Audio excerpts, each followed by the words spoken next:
बिस्मिल्लाहिर्रहमानिर्रहीम। अस्सलामु अलैकुम दोस्तों, उम्मीद आप सब खैरवाफियत से होंगे। हिंदुस्तान की सियासत अपने नशेबो फराज से गुजर रही थी और शाहजहां हर वक्त मुमताज़ महल की यादों में खोया रहता था। पहले उसे अपनी महबूब मलिका की मौत का सदमा था और अब उसे मुसलसल एक ही फिक्र सता रही थी कि वो मुमताज़ की कब्र पर एक अजीमुशान और बेमिसाल यादगार किस तरह कायम करे। शाहजहां की हुकूमत में बेहतरीन मुसव्विर मौजूद थे। शाहजहां को अपने बाप जहांगीर की तरह मुसव्वरी से ज्यादा दिलचस्पी तो नहीं थी, मगर फिर भी वो उस फन के सिलसिले में आला ज़ौक़ रखता था। दरअसल शाहजहां का रुझान फन तामीर की तरफ था, इसलिए किसी हद तक मुसव्वरी की तरफ से उसकी दिलचस्पी कम हो गई थी। ताहम उसने बड़े मुसव्विरों को अपनी नवाजिशात से महरूम नहीं किया था।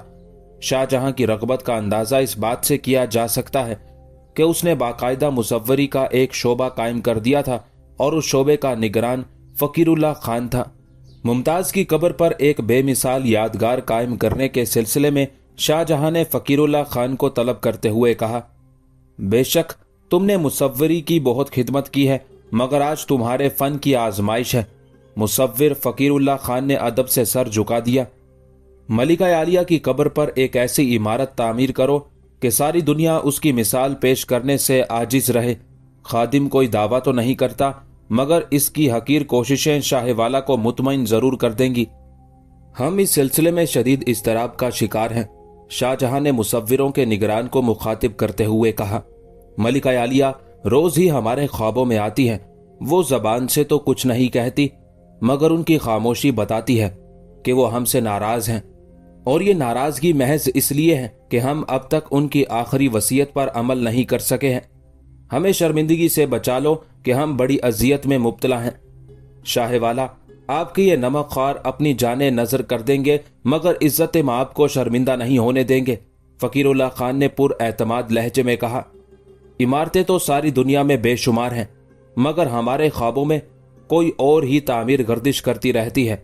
शाहजहां ने खोए हुए लहजे में कहा, कैसी तामीर शाहवाला? फ़कीरुल्लाह ने अर्ज किया, रंगो नूर में नहाई हुई एक इमारत जिसका हुस्न बेमिसाल है। शाहजहां की आवाज से अजीब हसरत झलक रही थी। दरअसल वाकया ये था कि जिस दिन से मुमताज महल का इंतकाल हुआ था, उसी रोज से शाहजहां ख्वाब में एक इमारत देखता था, सुकून बख्श रोशनी में डूबी हुई एक दिलकश इमारत। मुसव्विर फ़कीरुल्लाह खान ने बहुत गौर से अपने हुक्मरान का ख्वाब सुना और फिर वो एक कमरे में बंद हो गया।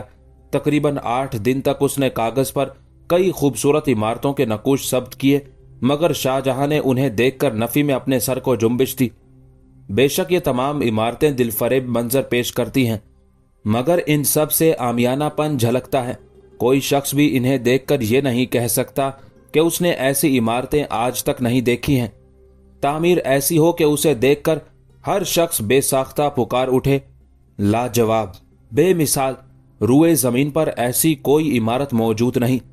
फ़कीरुल्लाह खान ने मजीद 1 माह तक शबो रोज की मेहनत के बाद कागज पर नए नकूश उभारे, मगर शाहजहां को कोई इमारत पसंद नहीं आई। बिलाखिर फ़कीरुल्लाह खान ने अपने नायब मुसव्विर मीर हाशिम को तलब करते हुए कहा, इमारतों के नकूश तराशते तराशते मेरे हाथ तो शल हो चुके हैं। अब तुम हिम्मत करो और शहंशाह के ख्वाब को कागज पर मुंतकिल कर दो। मीर हाशिम ने अपने निगरान की बातों को बहुत गौर से सुना और फिर निहायत पुरजोश लहजे में बोला, कोई इंसानी ख्वाब ऐसा नहीं जो मुसव्विर के कलम की दस्तरस से दूर हो। मैं कागज पर शहंशाह के ख्वाब का अक्स इस तरह मुंतकिल करूंगा कि मेरी तस्वीर के आगे फरमा रवाए हिंद का ख्वाब धुंधला पड़ जाएगा। यह बहुत बड़ा दावा है मीर हाशिम। फ़कीरुल्लाह खान ने अपने नायब को समझाते हुए कहा, शहंशाह के सामने ऐसा कोई दावा ना करना कि बाद में तुम्हें शर्मिंदगी का मुंह देखना पड़े। मीर हाशिम एक लाजवाब शबीसाज था। अगरचे वो फ़कीरुल्लाह खान की नियाबत के फ़राइज़ अंजाम दे रहा था, लेकिन फ़नी एतबार से पूरे हिंदुस्तान में उसका कोई सानी नहीं था। नहीं, ऐसा नहीं होगा। मीर हाशिम बहुत ज्यादा पुरजोश नजर आ रहा था। मेरी खींची हुई लकीरें इंसानी निगाह को अपने अंदर जज्ब कर लेती हैं। आप मुतमईन रहें, इस बार भी ऐसा ही होगा। मगर जब इम्तिहान का वक्त आया तो मीर हाशिम को भी नाकामी का मुंह देखना पड़ा।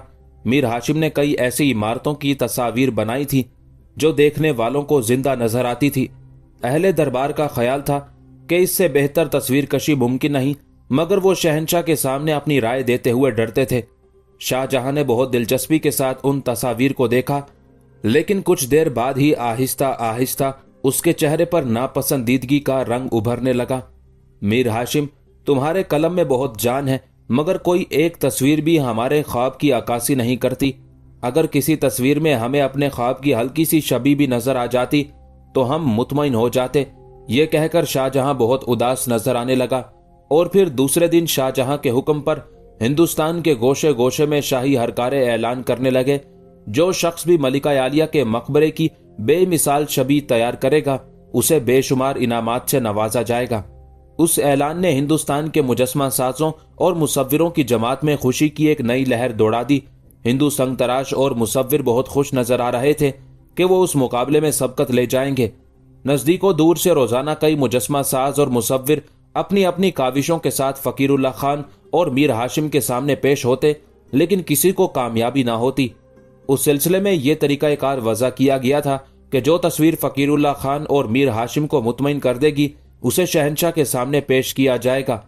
मगर उस वक्त सूरत हाल ये थी कि हिंदुस्तान के नामवर मुजस्मा साज और मुसव्विर इब्तदाई मरहले ही में नाकाम हो गए थे।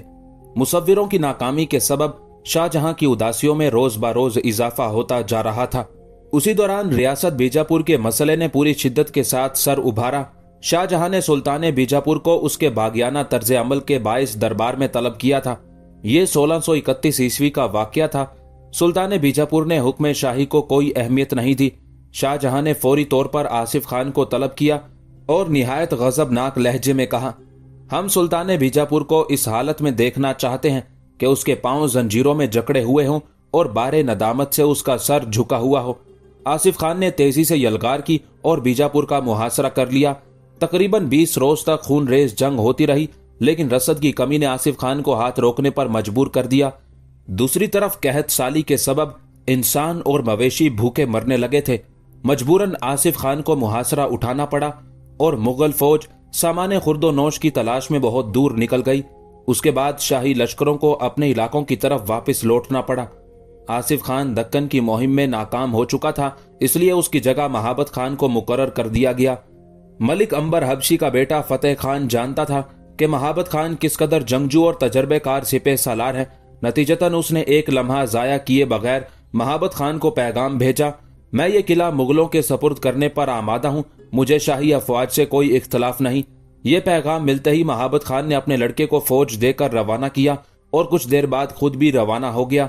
महाबत खान के पहुंचने के बाद फतेह खान ने अय्यारी से काम लेते हुए एक और पैगाम भेजा, मुझे 1 हफ्ते की मोहलत दी जाए ताकि मैं वाली बीजापुर के साथ शराइत के बारे में मशवरा कर सकूं। महाबत खान फतेह खान की उस चाल को समझ गया था। नतीजतन उसने फतेह खान से मुतालबा किया कि वो अपने लड़के को बतौर यरगमाल भेज दे, मगर फतेह खान ने ताखीरी हरबों से काम लिया। उसके बाद महाबत खान ने कोई मुरासलत नहीं की। उसने बहुत खामोशी से सुरंग लगाई और किले के एक हिस्से को तबाह कर दिया। फिर किले में दाखिल होकर तबाही मचा दी और फतेह खान के बाप मलिक अंबर हबशी की कायम की हुई तमाम किला बंदियों को बर्बाद कर दिया। अभी फतेह खान उस हमले से संभलने भी ना पाया था कि महाबत खान ने नई सुरंग लगाकर किले में एक और बड़ा शिगाफ पैदा कर दिया। अब फतेह खान ने महसूस कर लिया था कि मजीद मुज़ाहमत मुमकिन नहीं। मजबूरन उसने अपने बड़े लड़के को यरगमाली के तौर पर महाबत खान के पास भेज दिया और उसके साथ ही 1 हफ्ते की मोहलत मांगी ताकि वो अपने खानदान को खतरनाक मकामात से महफूज जगह मुंतकिल कर सके। महाबत खान ने फतेह खान की ये दरख्वास्त मंजूर कर ली। फतेह खान बहुत तेजी से अपनी रवानगी की तैयारियां मुकम्मल कर रहा था। उसका इक़्तिदार खत्म हो चुका था। फतेह खान ने उस मौके पर यही मुनासिब समझा कि वो महाबत खान से कुछ मुराद हासिल कर ले और बाकी मांदा जिंदगी महफूज अंदाज में गुजार सके। उसी ख्याल के पेश नजर फतेह खान ने महाबत खान को एक खत तहरीर किया, मैं अलल ऐलान शहंशाह शाहजहां की इताअत कबूल करता हूँ। फतेह खान ने अपने खत में ये दरख्वास्त भी की थी, मुझे 10.5 लाख रुपए इनायत किए जाएं ताकि मैं एक पुरसकून जिंदगी बसर कर सकूं। महाबत खान ने फतेह खान की ये दरख्वास्त कबूल करते हुए उसे 10.5 लाख रुपए अदा कर दिए। ये रकम फतेह खान को शाहजहां की इताअत कबूल करने की कीमत के तौर पर अदा की गई थी। रकम पाते ही फतेह खान ने चाबियां महाबत खान के हवाले की और 18 जून 1633 ईस्वी को किला छोड़कर चला गया। आखिर दौलताबाद के खंडरों पर मुगल परचम लहरा दिया गया। अहमद नगर को मुकम्मल तौर पर तस्खीर किया जा चुका था। एक तवील कशमकश के बाद दौलताबाद के दरो दीवार मुगल सल्तनत की अजमतों के तरानों से गूंजने लगे। पहली बार अबुल मुजफ्फर शहाबुद्दीन शाहजहां साहिब किरां सानी के नाम का खुतबा पढ़ा गया। शाहजहां ने उस खबर को निहायत मुसरत के साथ सुना और महाबत खान को उस फतेह पर मुबारकबाद देते हुए अपने एक खत में लिखा, शहंशाह तुम्हें इस सरफरोशी और जांबाजी पर सलाम पेश करते हैं। तुम मुगल सल्तनत के अजीम सिपे सलार हो। खुदा तुम्हें मजीद कामरानियां बख्शे और शहंशाह के हजूर नए अंदाज से सुरखरू होने का मौका फराहम करे। अभी बीजापुर की तस्कीर का मरहला बाकी था। अहमदनगर की हुकूमत खत्म होते ही बीजापुर की फौजों ने पेशकदमी की और दौलताबाद का मुहासरा कर लिया। बीजापुर के हुक्मरान को महाबत खान की अस्करी सलाहियतों का अंदाजा नहीं था। नतीजतन जब दोनों लश्कर मुतसादिम हुए तो बीजापुर की फौजों को पसपा होना पड़ा। महाबत खान ने आगे बढ़कर पारंदा के किले का मुहासरा कर लिया। यह मुहासरा तकरीबन 7 माह तक जारी रहा। इस दौरान महाबत खान के फौजियों को शदीद जानी नुकसान उठाना पड़ा। इधर बरसात के मौसम की वजह से भी मुगलों को परेशानियों का सामना करना पड़ रहा था। मजबूरन महाबत खान नाकामी की हालत में बुरहानपुर की तरफ चला गया। अभी चंद माह भी ना गुजरे थे कि महाबत खान एक जानलेवा बीमारी में मुब्तला हो गया। हिंदुस्तान के बेहतरीन तबीबों ने उसका इलाज किया, मगर बीमारी लहजा बालहजा बढ़ती ही जा रही थी। बिलाखिर जब उसे अपनी मौत का यकीन हो गया तो महाबत खान ने एक तवील खत शाहजहां के नाम तहरीर किया, जिल्ले इलाही, अपने इस नमक ख्वार का सलाम कबूल कीजिए। कैसा अजीब वक्त है कि तबीब मेरी सेहत के लिए नई नई दवाएं तजवीज कर रहे हैं और मैं अपनी आंखों से मौत को लम्हा बा लम्हा करीब आते हुए देख रहा हूं। मेरी ख्वाहिश थी कि मरने से पहले अहमदनगर की तरह बीजापुर की फतह की खुशखबरी भी सुनाऊं, लेकिन मुकद्दरात पर किसे इख्तियार है। मैं शाहवाला से बहुत शर्मिंदा हूं कि इफ़ाए अहद ना कर सका। काश यूं होता कि मैं किसी घोड़े की पुश्त पर सवार होता, दुश्मन के सिपाही मुझे घेर लेते, मेरे सीने में जहर आलूद तीर पैवस्त करते या मेरा जिस्म शमशीर के जख्मों से लहूलुहान हो जाता, यहां तक कि मैं अपने हरीफ से लड़ते हुए इस दुनिया से रुखसत हो जाता। ये एक सिपाही की मौत होती और मैंने इसी मौत की तमन्ना की थी, मगर ये मौत मेरी किस्मत में नहीं थी। मैं आम इंसानों की तरह बिस्तर पर एड़ियां रगड़ रगड़ कर मर रहा हूं। मेरी ये हसरत भी दिल ही दिल में रह गई कि मैं अपने हाथों से वो तलवार शाहवाला के हवाले करता जो मुझे बतौर इनाम बख्शी गई थी। मजबूरन वो शमशीर कासिद के जरिए हजूर की खिदमत में भेज रहा हूं। मेरी तमाम कोताहियों और लग्जिशों को माफ फरमा दीजिएगा कि आखिर मैं भी एक इंसान था। साहिब किरां सानी का इकबाल बुलंद हो, सल्तनत मुगलिया पाइंदाबाद। कासिद के आगरा पहुंचते पहुंचते महाबत खान का इंतकाल हो चुका था। जब शाहजहां ने महाबत खान का खत पढ़ा और उसकी तलवार देखी तो बे इख्तियार आंखों से आंसू जारी हो गए। खुदा तुम्हारी मगफिरत करे महाबत खान, शाहजहां के होंठों को जुम्बिश हुई। तुमने अपनी शमशीर का कर्ज अदा कर दिया और तुम इस हालत में दुनिया से रुखसत हुए हो कि तुम्हारे कांधों पर कोई बोझ नहीं था। ये कहकर शाहजहां खामोश हो गया। फिर कुछ देर बाद उसने एक आहे सर्द खींची और जेरे लब कहा, कैसा संगीन वक्त आ गया है कि हमारे तमाम वफादार साथी एक एक करके बिछड़ते जा रहे हैं। मुसव्वरी के शोबे के निगरान फकीरुल्लाह खान और मीर हाशिम कई नायाब तस्वीर शाहजहां के सामने पेश कर चुके थे, मगर शहंशाह को कोई एक तस्वीर भी पसंद नहीं आई थी। बिलाखिर एक दिन उसने झुंझलाकर कहा, हमारा ख्वाब इतना आमियाना नहीं हो सकता। ये लोग खामखा अपना वक्त जाया कर रहे हैं, इन्हें इनामो इकराम देकर रुखसत कर दो। फकीरुल्लाह और मीर हाशिम अपनी नाकामी पर बहुत शर्मिंदा नजर आ रहे थे। मुमताज महल की यादगार तामीर करने के सिलसिले में शाहजहां का इस्तराब दम बदम बढ़ता जा रहा था। अक्सर वो अपने अहले दरबार से मुखातिब होकर कहता, क्या पूरी सल्तनत मुगलिया में कोई शख्स भी ऐसा नहीं है जो हमारे ख्वाब की ताबीर पेश कर सके। शाहजहां के लहजे से शदीद मायूसी का इजहार होता था। दरबार में उस्ताद ईसा शिराजी भी मौजूद था। कुछ लोगों का ख्याल है कि उस्ताद ईसा तुर्कियुल नस्ल था, मगर अक्सरियत का दावा है कि वो ईरानी बाशिंदा था जो तर्के वतन करके शाहजहां के दरबार से वाबस्ता हो गया था। उस्ताद ईसा शिराजी फने तामीर में खास महारत रखता था। शाहजहां के दौर की बनाई हुई अक्सर इमारतों में उसके आला ज़ौक़ की झलक साफ नजर आती थी। एक दिन जब शाहजहां बहुत मायूसाना गुफ्तगू कर रहा था तो उस्ताद ईसा शिराजी अपनी नशिस्त पर खड़ा हुआ और इंतहाई मौद्दबाना लहजे में अर्ज करने लगा, अगर शहंशाह जी वकार इजाजत दे तो ये खादिम भी आखिरी कोशिश कर देखे। इस काम में इजाजत की क्या जरूरत है ईसा शिराजी? शाहजहां ने बेदिली के साथ कहा। यह तो तुम्हारा फर्ज है कि अपने शहंशाह को इस अजियत से निजात दिलाओ। तकरीबन 1 साल गुजर चुका है कि तुम्हारी मलिका आलिया रोजाना हमारे ख्वाबों में तशरीफ लाती है। उनकी खामोशी बताती है कि वो हमसे खुश नहीं है। मलिका आलिया को हमारी मजबूरी का अंदाजा किस तरह हो सकता है? खुदा गवाह है कि हम एक लम्हे के लिए भी इस ख्याल से गाफिल नहीं रहते। अगर मलिका आलिया के मरकद पर एक आमियाना यादगार कायम करना होती तो अब तक ऐसे कई रोजे तामीर हो चुके होते, लेकिन हम अपने अहद से मजबूर हैं। जब तक कोई बेमिसाल खाका हमारी नजरों के सामने नहीं आएगा, हम उस वक्त तक मुतमईन नहीं होंगे। उस वाक़े के बाद उस्ताद ईसा शिराजी फकीरुल्लाह खान, मीर हाशिम और दूसरे मुसव्विरों के साथ एक कमरे में बंद हो गया। वो रोजाना कई कई घंटे तक शहंशाह के ख्वाब को मुसव्विरों के सामने बयान करता और फिर उनसे कहता कि वो एक बेमिसाल इमारत के नकूश कागज पर रोशन करें। जवाब में फकीरुल्लाह खान और मीर हाशिम वजाहत करते हुए कहते, हम बेशुमार खाके शहंशाह की खिदमत में पेश कर चुके हैं, मगर शाहवाला ने किसी एक को भी पसंद नहीं फरमाया। कागज पर खींचे हुए खाके शहंशाह को पसंद नहीं आएंगे। उस्ताद ईसा शिराजी कहता, यह खालिस फने तामीर का मसला है। आप हजरात किसी एक नक्शे पर मुत्तफिक हो जाएं, फिर मैं उस खाके में ऐसे रंग भरूंगा कि शाहवाला भी मुतमईन हो जाएंगे। फकीरुल्लाह खान, मीर हाशिम और दूसरे मुसव्विर ईसा शिराजी के मंसूबे को समझने से कासिर थे। ताहम वो सब लोग दिन रात मेहनत करके मुख्तलिफ मकबरों की तस्वीरें बनाते रहे। इसी दौरान शाहजहां को इंतजामी अमूर के सिलसिले में लाहौर जाना पड़ा। उस वक्त मलिका नूर जहां मुस्तकिल तौर पर लाहौर में मुकीम थी। शाहजहां ने अपनी सौतेली वालदा को हर किस्म की मुराद बख्शी थी।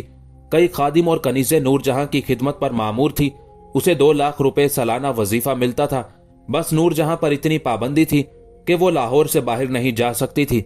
नूर जहां ने अपना तमाम तर वक्त जहांगीर के मकबरे के लिए वक्फ कर दिया था। वो जाती निगरानी में अपने शोहर की आखिरी यादगार तामीर करा रही थी। उस सिलसिले में जो कुछ अखराजात होते थे वो शाही खजाने से अदा किए जाते थे। इस बार शाहजहां लाहौर आया तो नूर जहां ने अपने खादिम के जरिए तहरीरी पैगाम भेजा, मैं शाहवाला से मुलाकात की ख्वाहिशमंद हूं। मुझे उम्मीद है कि मेरी ये दरख्वास्त रायगा नहीं जाएगी। बदनसीब नूर जहां। ये एक मुख्तसर सी तहरीर थी जिसे पढ़कर शाहजहां कुछ देर के लिए उदास हो गया। इनकलाबाते जमाना भी अजीब थे। कहां वो नूर जहां के जिसके मुकद्दर की रसाई पर अहले हिंद रश किया करते थे, और कहां ये नूर जहां के अपनी बदनसीबियों का मातम करते हुए शाहजहां के हजूर में दरखास्त पेश कर रही थी। खत पढ़कर शाहजहां खुद नूर जहां से मिलने गया। जब हिंदुस्तान की साबिक मलिका पर उसकी नजर पड़ी तो शाहजहां हैरान रह गया। नूर जहां सर से पांव तक सफेद लिबास में मलबूस थी। कभी जिस औरत के हुस्ने जांसोज ने मुगल सल्तनत को जेरो जबर करके रख दिया था, अब वही हुक्मरान खातून महरूमी और शिकस्तगी का एक मुजस्मा नजर आ रही थी। आप मुझसे किस लिए मिलना चाहती थी मादरे गिरामी? शाहजहां ने पूरे अदबो एहतराम का मुजाहरा करते हुए कहा। शाहवाला। यह कहते कहते नूर जहां की आवाज लड़खड़ाने लगी। चंद लम्हों के लिए उसकी आंखों के सामने पूरा माजी मुतहर्रिक नजर आने लगा था। कभी यूं भी होता था कि उसके शाहाना जाहो जलाल के आगे लोगों की सांसें रुकने लगती थी, और आज शाहजहां के सामने खुद उसकी आवाज लरज रही थी। महकूमी का यह अंदाज बड़ा जालिमाना था। नूर जहां के जख्मी दिल से एक बार फिर खून रिसने लगा था। क्या आपको मुझसे कोई शिकायत है, या फिर मेरी लाइल्मी में किसी शख्स ने आपको आजार पहुंचाया है? नूर जहां को खामोश पाकर शाहजहां ने कहा, नहीं, मुझे किसी से कोई शिकायत नहीं है। इतनी देर में नूर जहां संभल चुकी थी। बस इतना गिला है कि मैं अपनी भतीजी अर्जुमंद बानो की तदफीन में शरीक नहीं हो सकी। शाहजहां ने मुनासिब नहीं समझा कि वो माजी की राख को कुरेदे और नूर जहां को बताए कि उसने अपने दौरे इक्तदार में अर्जुमंद बानो पर कैसे कैसे सितम ढाए थे और उसके जिगर के टुकड़ों दारा शिको और औरंगजेब को यरगमाल बना लिया था। शाहजहां ने उस मौके पर बड़े सब्र जब्त का मुजाहिरा किया। मैं अर्जुमंद की मौत पर शहंशाह से ताजियत करने आगरा जाना चाहती थी, मगर आपके सिपाहियों ने मुझे लाहौर की हदूद से आगे बढ़ने नहीं दिया। नूर जहां के लहजे से कर्ब के साथ साथ तलखी भी नुमाया थी। वो हुक्म शाही से मजबूर थे। शाहजहां बहुत आहिस्ता बोल रहा था। मैं आपकी ताजियत कबूल करता हूं। जाने वाले इस तरह चले गए कि उनके बगैर जिंदगी बेकैफ होकर रह गई है। शाहजहां का लहजा बहुत शिकस्ता था। अब शाहवाला को किसी दूसरे के गम का अंदाजा हो गया होगा। यकयक नूर जहां की आवाज बदल गई थी और अब एक मगरूर औरत की जात अपने असली रंग में नुमाया हो गई थी।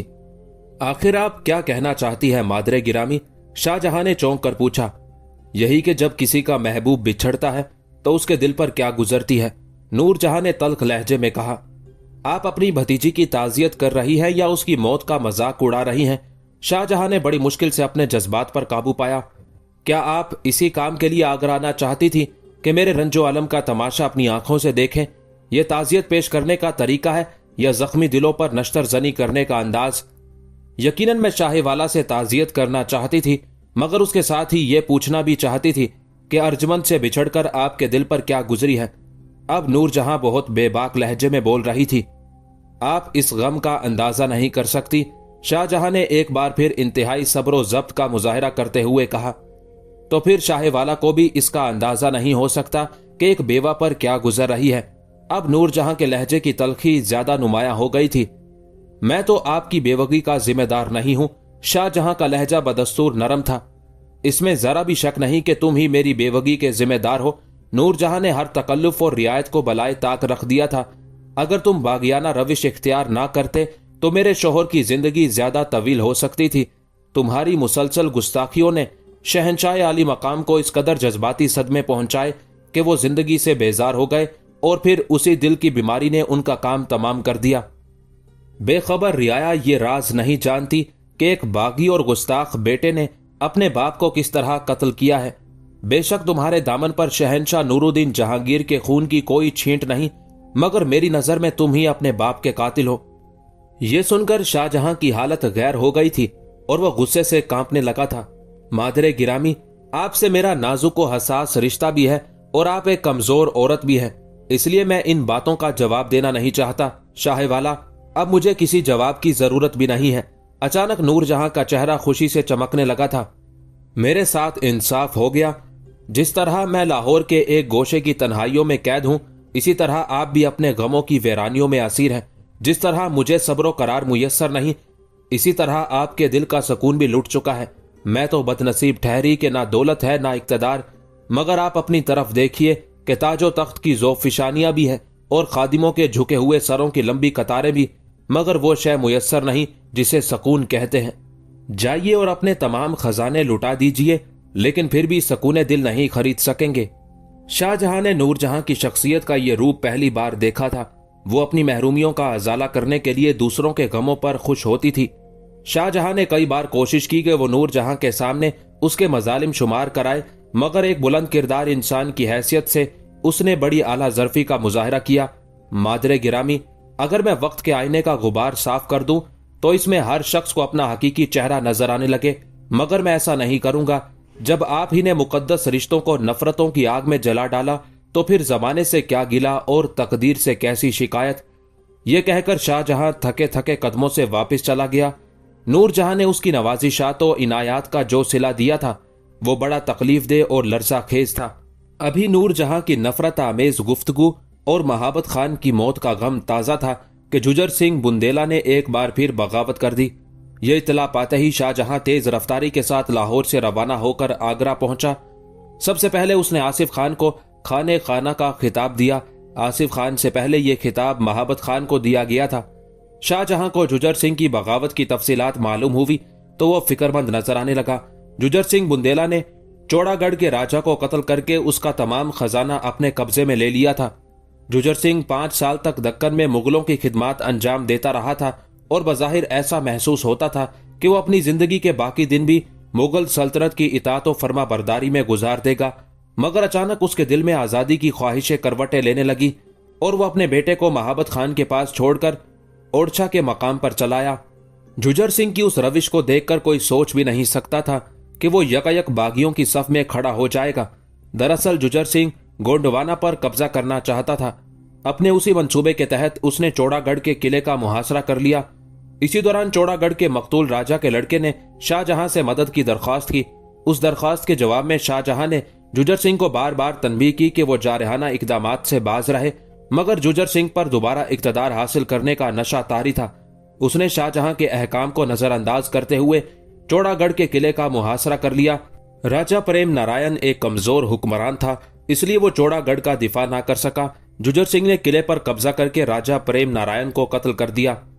शाहजहां ने फौरी तौर पर जुजर सिंह को नया हुक्म देते हुए कहा, तुझे लाजिम है कि हमारी इताअत कबूल कर ले और उसके साथ ही तमाम मकबूजा इलाके वापस कर दे। शाहजहां ने जुजर सिंह को यह हुक्म भी दिया था कि वो 10 लाख रुपए बतौर जुर्माना अदा करे, मगर जुजर सिंह ने शाहजहां के किसी एक हुक्म पर भी अमल नहीं किया। उसने साफ साफ कह दिया कि वो अहकाम शाही का पाबंद नहीं है। यह खुली बगावत थी। जुजर सिंह का जवाब सुनकर शाहजहां की कुशादा पेशानी पर कई शिकनें नमूदार हो गईं। इसके अलावा जुजर सिंह ने अपने लड़के को पैगाम भेजा कि वो बालाघाट से अपनी फौज लेकर वापस आ जाए। ये वही फौज थी जो कई साल से मुगल सल्तनत की हिमायत कर रही थी। जब जुजर सिंह के बेटे का लश्कर वापस आ रहा था तो मुगल फौजियों ने हमला करके उसे शदीद नुकसान पहुंचाया।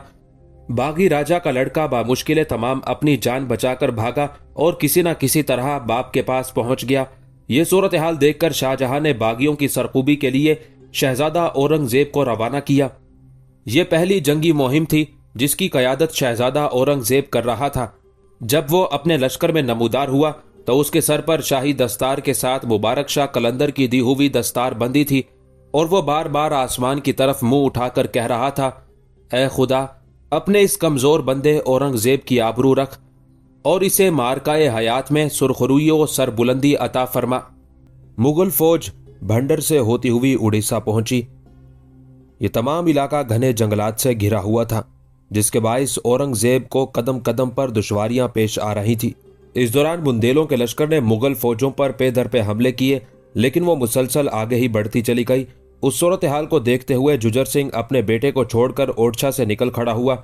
उसने अपने खानदान और खजाने को जनूब की तरफ धमुनी के मकाम पर मुंतकिल कर दिया था।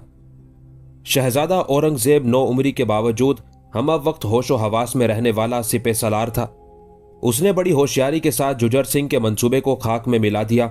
औरंगजेब ने बर्क रफ्तारी के साथ पेशकदमी की और धमुनी के करीब पहुंच गया। मुगल फौजों ने मुख्तसर से वक्त में उस इलाके को तहबाला करके रख दिया और पेशकदमी जारी रखी।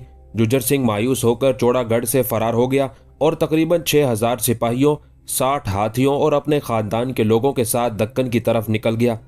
जुजर सिंह ने 15 दिन तक मुसलसल सफर किया, लेकिन मुगल फौजों ने भी उसका ताक़ुब जारी रखा। जुजर सिंह अपने इक़्तिदार से पहले ही मायूस हो चुका था।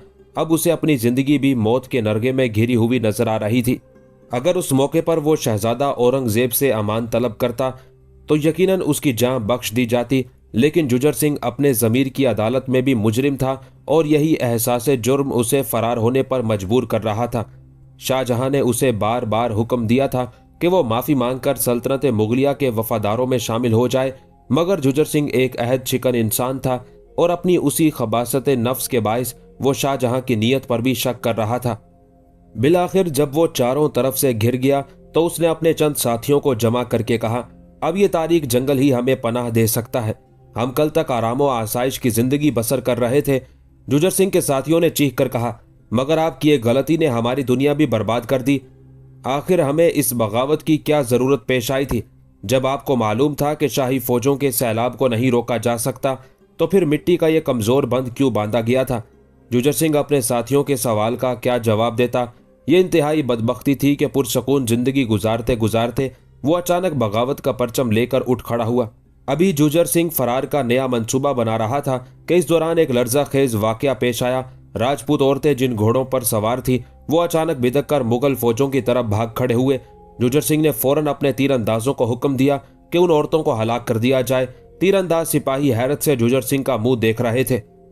बहुत कम वक्त है, इन औरतों को जिंदगी की कैद से आजाद कर दो। जुजर सिंह ने गजबनाक लहजे में कहा, अगर ये घोड़े मुगल फौजियों तक पहुंच गए तो हमारी औरतें भी उनके कब्जे में चली जाएंगी। राजपूतों की गैरत ये गवारा नहीं करेगी कि उनकी आबरू एक तमाशा बनकर रह जाए। मजबूरन तीरंदाजों ने अपनी कमानें खींची और जहरीले तीर राजपूत औरतों के नर्मो नाजुक जिस्मों को निशाना बनाने लगे। बहुत सी औरतें जख्मों की ताब ना लाते हुए जमीन पर गिर गईं और भड़के हुए घोड़े बहुत सी औरतों को लेकर मुगल लश्कर की तरफ भाग गए। उन खवातीन में भी अक्सर जख्मी हो गई थी। जुजर सिंह ने अपने साथियों को मुखातिब करते हुए कहा, इन औरतों को हलाक कर डालो, मुगल फौजी आने ही वाले हैं। पता नहीं कि ये हमारी औरतों के साथ कैसा सलूक करें। जौहर की रस्म क्यों अदा नहीं की जाती?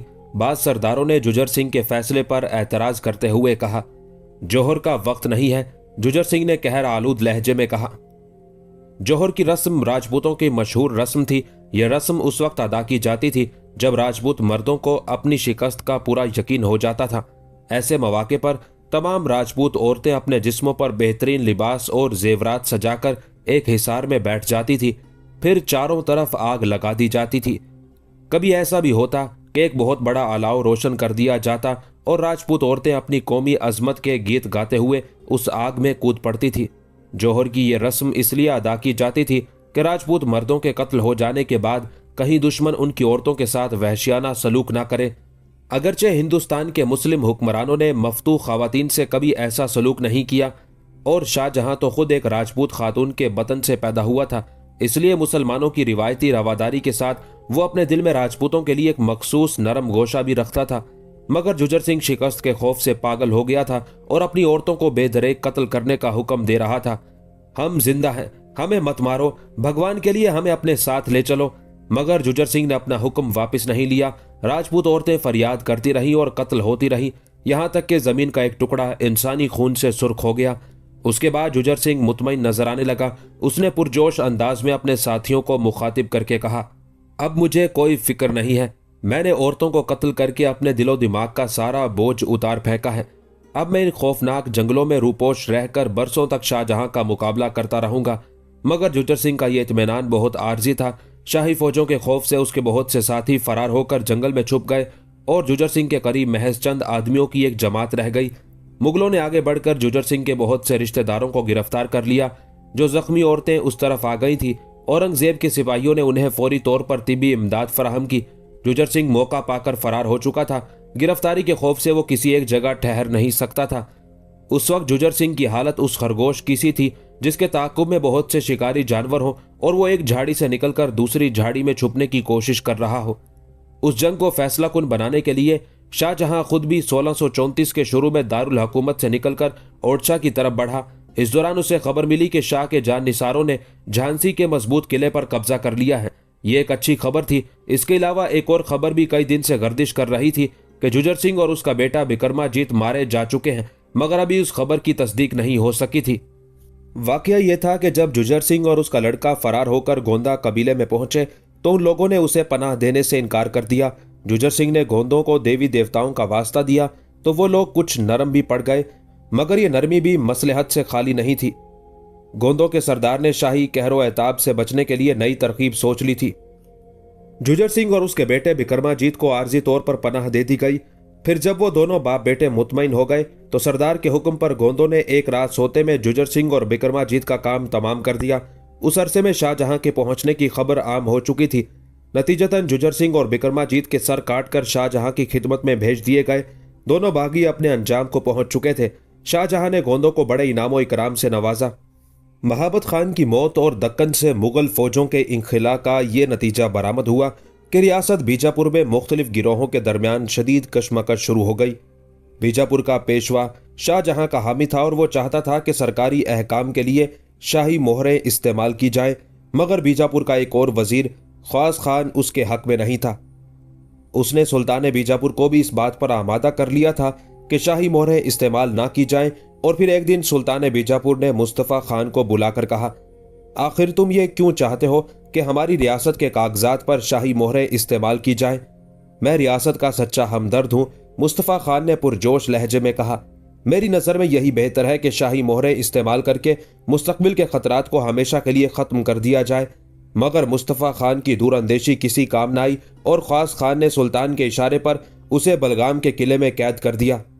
सुल्तान बीजापुर के दरबार में मुस्तफ़ा खान के बहुत से हमदर्द मौजूद थे, इसलिए वो ख्वास खान के जारहाना इकदाम को बर्दाश्त ना कर सके और कुछ दिन बाद ही एक ज़ेर ज़मीन साजिश के जरिए ख्वास खान और उसके हमनवा पंडित मुरारी को कत्ल कर दिया। मुस्तफ़ा खान ने रिहाई हासिल की और सुल्तान बीजापुर के हुक्म पर उसे दोबारा वज़ीर आला बना दिया गया। इसी दौरान शाहजहां ने फैसला किया कि वह बीजापुर और गोलकोंडा के हुक्मरानों से इताअत की तजदीद कराए। 1636 ईस्वी के आखिर में शाहजहां ने दरियाए नर्मदा पार किया और दौलताबाद पहुंच गया। उसके बाद सुल्तान बीजापुर के नाम शाही फरमान तहरीर किया गया, जिसका मतन कुछ इस तरह था, सल्तनत मुगलिया को बाकायदा खिराज अदा किया जाए। अहमदनगर के जो इलाके बीजापुर के कब्जे में हैं, उन्हें मुगल अफसरों के सपुर्द कर दिया जाए। शाहजहां ने सुल्तान बीजापुर को आखिरी हुक्म देते हुए लिखा था, उसके साथ ही सुल्तान अहमद नगर के करीबी रिश्तेदारों और मरहटों को रियासत से निकाल दिया जाए। उसके साथ ही शाहजहां ने बालाघाट की तरफ पेशकदमी शुरू कर दी और अपने सिपह सलारों को हुक्म दिया कि वो आगे बढ़कर उदगीर और ओसा के उन किलों पर कब्जा कर ले जो किसी वक्त में अहमद नगर की मिल्कियत थे। मुस्तफ़ा खान हमेशा से मुगलों का साथ देता रहा था, लिहाजा उसने किसी पसोपेश के बगैर शाहजहां की तमाम शराइत कबूल कर ली। उसने फरमा रवाए हिंद से रियासत के रवैये की माजरत की और उस सिलसिले में अपनी सफाई भी पेश की। ये मरहला बखैर खूबी तय हो चुका था कि अचानक शाही सफीर ने शाहजहां को एक नई इत्तला देते हुए कहा, बीजापुर के उमारा में इख्तलाफात बदस्तूर मौजूद हैं। इसी वजह से उदगीर और ओसा के कमांडारों को किलों की हिफाजत करने की गरज से एक बड़ी रकम भी भेजी गई है। ये इत्तला पाते ही शाहजहां ने बीजापुर पर हमला करने का फैसला कर लिया। मुस्तफ़ा खान और दूसरे होशमंद उमरा जानते थे कि उस जंग का क्या अंजाम होगा, इसलिए उन लोगों ने मिलकर क़याम अमन की कोशिशें शुरू कर दी। मुस्तफ़ा खान ने फौरी तौर पर नई हिकमत अमली से काम लेते हुए अपने लड़के को शाहजहां के दरबार में भेज दिया। इस तरह शाहजहां के गुस्से में किसी हद तक कमी आ गई और सुलह व अमन की शराइत तय पा गई। उस मुआहिदे के तहत सुल्तान बीजापुर ने मुगल सल्तनत की बर्तरी तस्लीम कर ली थी। हर साल 20 लाख रुपए खिराज अदा करना मंजूर कर लिया और गोलकोंडा की हुकूमत के साथ अमन कायम रखने पर रजामंदी का इजहार भी कर दिया। उसके साथ ही यह भी तय पाया कि अगर कभी गोलकोंडा के साथ तनाज़े हुआ तो शाहजहां को सालिस मुकर्रर किया जाएगा। रियासत अहमद नगर की सरहदों का दोबारा तायुन किया गया। मजीद ये भी तय पाया गया कि अगर शाहजी मरहटा ने इताअत कबूल नहीं की तो बीजापुर की फौजें मुगलों का साथ देंगी। ये मुआहिदा मई 1636 ईस्वी में हुआ। अब सिर्फ रियासत गोलकोंडा का मसला बाकी रह गया था। अगरचे उस रियासत के लोग शुरू से ही शाहजहां के हामी थे, लेकिन यहाँ सबसे बड़ी कबाहत ये थी कि गुज़िश्ता 30 साल से गोलकोंडा की मस्जिदों में हर जुमे के खुतबे के साथ शाह ईरान का नाम पढ़ा जाता था। इसका साफ मतलब ये था कि गोलकोंडा के अवाम शाहजहां के साथ हैं, मगर हुकूमत ज़ाती तौर पर शाह ईरान की बालादस्ती कबूल करती है। शाहजहां ने उस रस्म को ख़त्म करने के लिए गोलकोंडा के सुल्तान से मुतालबा किया कि वो खुतबे से शाह ईरान का नाम खारिज कर दे। उस मुतालबे पर बाज़ उमरा ने बहुत सख्त एतराज़ किया, मगर सुल्तान खूब जानता था कि इनकार की सूरत में गोलकोंडा का क्या हशर होगा। बिलाखिर उसने तमाम फ़िरक़ों के उलमा का एक इजलास तलब किया, जिसने वाज़े तौर पर फैसला दिया कि शाहजहां के मुतालबात तस्लीम कर लिए जाएं। इस तरह शाहजहां का नाम जुमे के खुतबे में शामिल कर लिया गया। उसके बाद सुल्तान गोलकोंडा ने शाहजहां को जो तहाइफ पेश किए उनमें फरमा रवाए हिंद की एक खूबसूरत तस्वीर भी शामिल थी। शाहजहां की तस्वीर को सोने के फ्रेम से आरास्ता किया गया था, जिसके चारों तरफ कीमती जवाहिरात जगमगा रहे थे। उसी तस्वीर के नीचे मुआहिदे की नई शराइत भी कंदा की गई थी। रियासत बीजापुर और गोलकोंडा के सुल्तानों के साथ मुआहिदा तय पा जाने के बाद शाहजहां को दक्कन की तरफ से सुकून नसीब हुआ, मगर इसी दौरान मरहटों की बागियाना सरगर्मियां भी शिद्दत इख्तियार करती रही। शाहजहां ने फौरी तौर पर खान जमा की सालारी में फौज का एक दस्ता शाहजी मरहटा की सरकूबी के लिए रवाना कर दिया। फौज का दूसरा दस्ता शाइस्ता खान की सरबराही में भेजा गया, जिसने वक्त ज़ाया किए बगैर अहमद नगर के गरबी शुमाली इलाकों पर हमला कर दिया। शाइस्ता खान को अपनी मुहिम में कामयाबी हासिल हुई। उसने अहमद नगर के एक सिपह सलार और एक मरहटा रहनुमा को शिकस्त फाश दी, फिर आगे बढ़कर कई किलों पर कब्जा कर लिया। शाहजी मरहटा इस कोशिश में था कि किसी तरह पारंदा पहुंचकर बीजापुर की अफवाज से जा मिले, मगर उसे यह खबर नहीं थी कि बीजापुर के सुल्तान और शाहजहां के दरमियान मुआहिदा हो चुका है। खान जमा मुसलसल उसका ताक़ुब करता रहा। जब शाहजी मरहटा बीजापुर के इलाके में दाखिल हुआ तो खान जमा को उसका ताक़ुब तर्क करने का हुक्म मिला। उसके बाद खान जमा ने कोल्हापुर और दीगर इलाकों में दाखिल होकर उन पर कब्जा कर लिया। बीजापुर की फौजें मुआहिदे के तहत मुगलों का साथ देती रहीं। नतीजतन शाहजी मरहटा को किसी एक जगह जमकर मुकाबला करने की मोहलत ना मिल सकी। बिलाखिर उसे एक छोटे से किले में पनाह लेना पड़ी। बीजापुर की फौजों ने शाही लश्कर के साथ मिलकर उस किले का मुहासरा कर लिया। फिर जब फरार की कोई सूरत बाकी नहीं रही तो शाहजी मरहटा ने अपना सर झुकाकर शाहजहां की इताअत कबूल कर ली। वो अपने तमाम इलाकों से दस्तबरदार हो गया और उसने सुल्तान बीजापुर की मुलाजमत इख्तियार करने पर अपनी रजामंदी का इजहार कर दिया। जब शाहजहां सारे सियासी मसाइल हल करने के बाद दारुल हुकूमत लौटा तो सबसे पहले मुमताज़ महल की कब्र पर फातेह ख्वानी के लिए गया। अपनी महबूब मलिका को जेरे ज़मीन सोता देखकर एक बार फिर शाहजहां के दिल पर चोट पड़ी और उस दर्द की शिद्दत से बेकरार होकर उसकी आंखें अश्क बरसाने लगी। मुमताज़, ये दुनिया हमें एक बड़े फातेह की हैसियत से पहचानती है, मगर ये कोई नहीं जानता कि हम दिल की दुनिया में सबसे ज़्यादा शिकस्त खोरदा इंसान हैं। शाहजहां वारफ्तगी के आलम में बोल रहा था, हम अभी तक तुम्हारी वसीयत के मुताबिक वो यादगार कायम ना कर सके जो अहले दिल के लिए एक मिसाल बन जाए।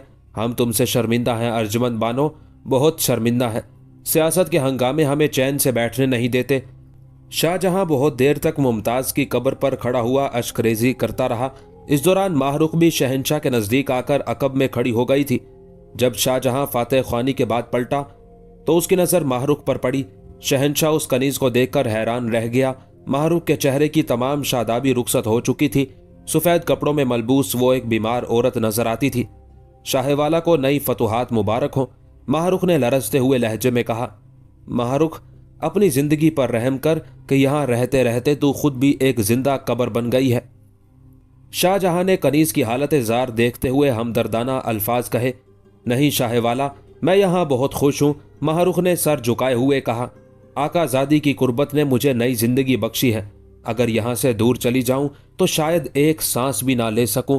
शाहजहां ने बहुत गौर से माहरुख की तरफ देखा और फिर यह कहता हुआ चार दीवारी से निकल आया, तू बहुत अजीब औरत है। तुझे देखकर यकीन आ जाता है कि अभी दुनिया अहले वफा से खाली नहीं हुई है। शहंशाह चार दीवारी से बाहर आया तो तमाम दरबारी उमरा गर्दनें झुकाए खड़े थे। शाहजहां के आते ही मुबारकबादों के शोर से सारी फिजा गूंज उठी। शाहजहां दिल पर जबर करके मुस्कुराया और उसने अमीरों की नजरें कबूल की। फिर दरबार में पहुंचते ही सबसे पहले उसने अपने उस्ताद ईसा शिराजी को तलब करते हुए कहा, तुमने हमसे कोई अहद किया था ईसा? मैं तो कई साल से इंतजार कर रहा था कि हजूर अमूर सल्तनत से फारिग हो तो मैं अपनी हकीर कोशिश मुलाहिजे के लिए पेश करूं। उस्ताद ईसा शिराजी दसबस्ता शाहजहां के सामने खड़ा था। काश तुम हमें मुतमईन कर सको। ये कहते हुए शाहजहां ने सर की जुम्बिश से ईसा शिराजी को इजाजत दी और जब ईसा शिराजी ने एक मकबरे का नक्शा पेश किया तो शाहजहां हैरत ज़दा रह गया। मकबरे के उस नक्शे को हिंदुस्तान के कई नामवर मुसव्विरों ने मिलकर तैयार किया था। फिर उस्ताद ईसा शिराजी ने रोजे के नक्शो निगार को लकड़ी पर मुंतकिल किया। लकड़ी का ये रोजा कई फुट चौड़ा और कई फुट लंबा था। रोजे के ऐन दरमियान में एक बड़ा गुंबद था जिसकी दिलकशी बढ़ाने के लिए 4 मीनार तामीर किए गए थे। ईसा शिराजी ने लकड़ी की उस इमारत को मुकम्मल तौर पर सफेद रंग दिया था जिसे देखकर यह तासुर मिलता था जैसे मकबरा रोशनी में नहाया हुआ है। इमारत का मौजूदा नक्शा देखकर शाहजहां ने बेइख्तियार कहा, यकीनन हमारे ख्वाबों में एक ऐसी ही तस्वीर उभरती रही है। ताजमहल की तामीर के बारे में एक और रिवायत भी मशहूर है कि शाहजहां एक दिन मुमताज महल के हमरा शिकार खेलने गया। मोजा सिबी में उसने एक दरवेश बहलोल शाह को मिट्टी का एक रोज़ा बनाते हुए देखा। ये रोज़ा अपनी तामीर के एतबार से बहुत खूबसूरत था। मुमताज महल ने उसे खरीदने की ख्वाहिश जाहिर की। बहलोल शाह ने उस मिट्टी के मामूली रोज़े की 1000 रुपये कीमत तलब की। मुमताज महल ने फौरन ये कीमत अदा कर दी। बहलोल शाह ने रकम लेकर गरीबों और मोहताजों में तकसीम कर दी। उसके बाद बहलोल शाह ने शाहजहां से कहा कि वो अपने किसी मुसव्विर को भेज दे। फिर जब दरबारी मुसव्विर बहलोल शाह के पास पहुंचा तो उन्होंने कई घंटे तक उसे रोजे का नक्शा समझाया। बिलाखिर काफ़ी मेहनत के बाद मुसव्विर ने वो नक्शा हूबहू कागज़ पर मुंतकिल कर दिया और फिर उसी नक्शे के मुताबिक ताजमहल तैयार किया गया। यह रिवायत अपनी जगह कितनी भी दिलचस्प हो मगर इसका हकीकत से कोई ताल्लुक नहीं। शाहजहां के चेहरे पर पसंदीदगी के आसार देखकर ईसा शिराजी की जान में जान आई। अगर शाहवाला ने इस नक्शे को पसंद फरमा लिया है तो फिर मकबरे की तामीर का आगाज किया जाए। ईसा शिराजी ने 10 बस्ता अर्ज किया, इमारत की ये छवि हमें पसंद है मगर हम इसे कुछ और रोशन और ताबनाक देखना चाहते हैं। शाहजहां ने ईसा शिराजी को मुखातिब करते हुए कहा, शाहवाला, ये तो महज एक लकड़ी है जिसे मसनूई रंग से आरास्ता किया गया है। ईसा शिराजी ने अपने मंसूबे की वजाहत करते हुए कहा, जब चारों तरफ से संगे मरमर की दीवारें उठाई जाएंगी और फिर उन पर सूरज और चांद की रोशनी मुनक्किस होगी तो फिर देखने वालों को महसूस होगा कि यह भी कोई नूर का मुजस्सम खड़ा है जो जमीन पर उतर आया है। ईसा, हम तुम्हारी काविशों से मुतमईन हैं। शाहजहां ने एक तवील सांस लेते हुए कहा, तुम्हें नहीं मालूम कि हमारे दिलो दिमाग पर कैसा बोझ था। यह इमारत एक अमानत है जिसे हम अपनी जिंदगी में मलिका आलिया को लौटाना चाहते हैं। अगर इसकी तामीर से पहले हमें मौत आ गई तो हम हशर तक मुमताज महल से शर्मिंदा रहेंगे। जिले इलाही की उम्र दराज हो। ईसा शिराजी ने इंतहाई जज्बाती लहजे में कहा, इस इमारत की बुनियादों को हम अपना लहू पिलाएंगे। जब तक ये नमक ख्वार जिंदा है उस वक्त तक शाहवाला को फिक्रमंद होने की जरूरत नहीं। हमें अपने जान निसारों से यही तवक्को है। शाहजहां ने सर को जुम्बिश देते हुए कहा, ईसा, तुम इस इमारत की तामीर को भी एक खौफनाक महाज़े जंग समझोगे। ये जंग इंसानी हाथों और पत्थरों के दरमियान होगी। पत्थर चाहेंगे कि वो फिसल कर बेकाबू हो जाएं, मगर तुम उन्हें उनके सही मकाम पर चस्पा करोगे। फिर यही तरतीब रोजे के हुस्न में इजाफा करेगी। शाह वाला, ये गुलाम अपनी जिम्मेदारियों से बाखूबी आगाह है। ईसा शिराजी ने निस्फ कद तक झुकते हुए कहा, अगर कहीं हमारे नाकारा हाथ बहक जाएंगे तो जिले इलाही की दूरबीन नजरें खामियों को तलाश करके उन्हें दुरुस्त फरमा देंगी। शाहजहां ईसा शिराजी के उस तर्ज कलाम से बहुत खुश हुआ। उसके बाद ईसा शिराजी, फकीरुल्लाह खान, मीर हाशिम और दूसरे मुसव्विरों को गिरा कदर इनामात से नवाजा गया। फिर ताजमहल की तामीर का आगाज हो गया। उस्ताद ईसा शिराजी तमाम मेमारों का सरबराह था और माली अमूर की निगरानी मकरमत खान और मीर अब्दुल करीम कर रहे थे। ताजमहल के अखराजात के लिए आगरा के 30 देहात वक्फ कर दिए गए थे। उन देहातों से मौसूल होने वाला मालिया तकरीबन 1 लाख रुपए था। मकानों और सरायों के किराए से भी 2 लाख रुपए के करीब हासिल होते थे और ये सारी रकम भी ताजमहल के मसारिफ में शामिल कर दी गई थी। जब ताजमहल की तामीर शुरू हुई तो हिंदुस्तान के गोशे गोशे से बेहतरीन मेमार तलब किए गए, मगर ईसा शिराजी ने सिर्फ इसी पर इक्तफा नहीं किया। वो हर उस शख्स को ताजमहल की तामीर में शामिल करना चाहता था जो अपने फन में यकताए रोजगार था। उस सिलसिले में ईसा शिराजी ने सारी दुनिया से बेहतरीन हुनरमंदों को आगरा आने की दावत दी और जब माहिरीन का शुमार किया गया तो उनकी तादाद सैकड़ों तक पहुंच गई थी। अगर उन तमाम कारीगरों का जिक्र किया जाए तो नामों का एक तवील दफ्तर तैयार हो जाएगा। दरियाए जमुना के किनारे जनूब की तरफ इस मकबरे की बुनियाद रखी गई। ताजमहल की बुनियादें इस कदर गहरी हैं कि आज का मेमार इनका अंदाजा भी नहीं कर सकता। ये तमाम बुनियादें मजबूत पत्थरों से भरी हुई हैं। ताजमहल से मुतालिक मोतबर रिवायात मौजूद हैं कि ताजमहल 20 साल में मुकम्मल हुआ और तकरीबन 20,000 मजदूरों ने शब रोज अपना पसीना बहाकर इस यादगार इमारत के नकूश को जिंदगी बख्शी। दोस्तों, शाहजहां के ज़माने का ताजमहल और आज के ताजमहल में गर्दिश रोज़ो शब के बायस काफ़ी तब्दीलियां आ चुकी हैं। मोहब्बत की अजीम और बेमिसाल यादगार कायम होती रही और शाहजहां फारिग औकात में खुद भी ताजमहल के ज़ेरे तामीर हिस्सों का जायज़ा लेता रहा। इस दौरान लोगों ने कभी उसे हंसते या मुस्कुराते हुए नहीं देखा। एक गहरी संजीदगी और उदासी हमेशा उसके चेहरे पर छाई रहती थी। अभी ताजमहल की तामीर अपने इब्तदाई मरहले में थी कि शाहजहां के एक और मोतमद वजीर सादुल्ला खान का इंतकाल हो गया। सादुल्ला खान शाहजहां का वफादार होने के साथ साथ एक निहायत ज़हीन और मुदब्बिर इंसान था।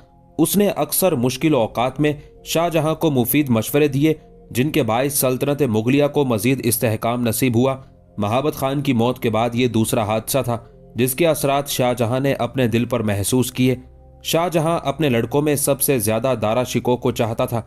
दारा ने उस मोहब्बत और शफकत से हमेशा नाजायज फायदा उठाया और तीनों शहजादों शुजा, मुराद और औरंगजेब के खिलाफ बाप के कान भरे, जिसका ये नतीजा बरामद हुआ कि दारा शिको शाहजहां के करीब होता चला गया और बाकी तीनों बेटे बाप की मोहब्बत से महरूम तो नहीं हुए, मगर शुजा, मुराद और औरंगजेब के लिए शाहजहां के दिल में पहले जैसी गर्म जोशी बाकी नहीं रही।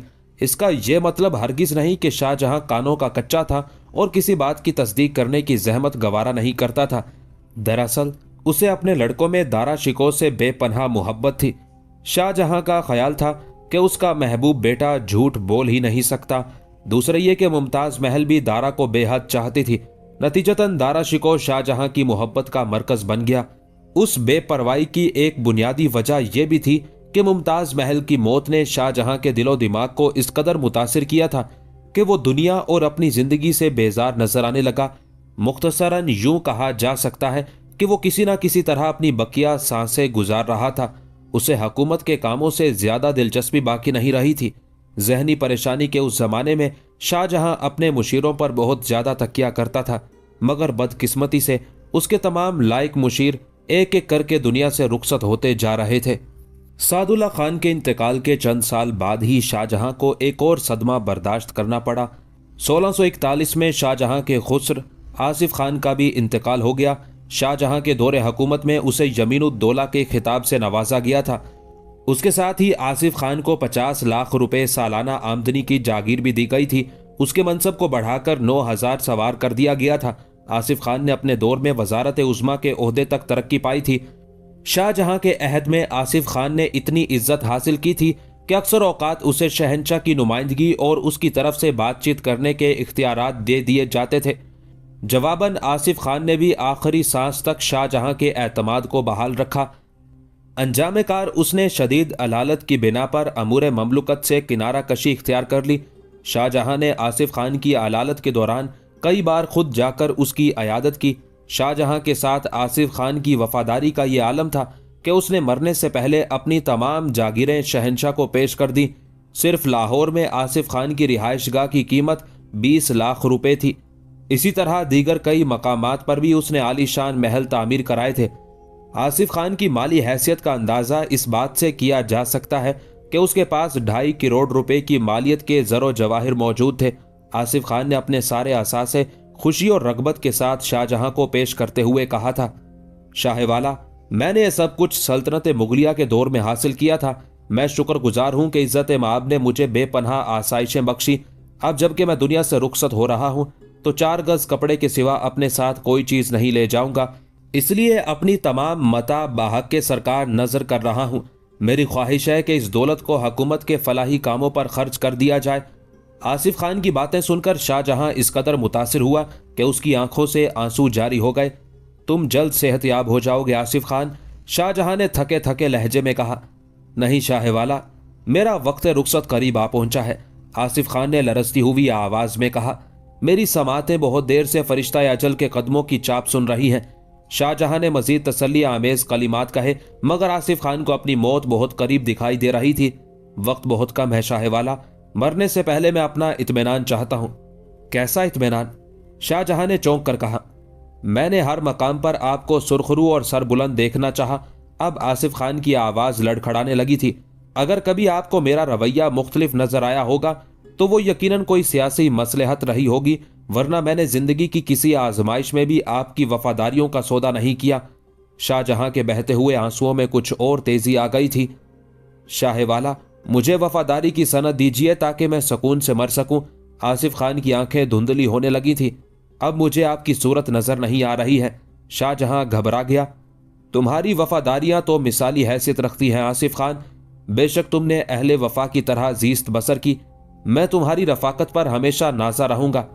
آصف خان نے آنکھیں کھول کر دیکھنے کی کوشش کی، مگر اب اسے کچھ نظر نہیں آ رہا تھا۔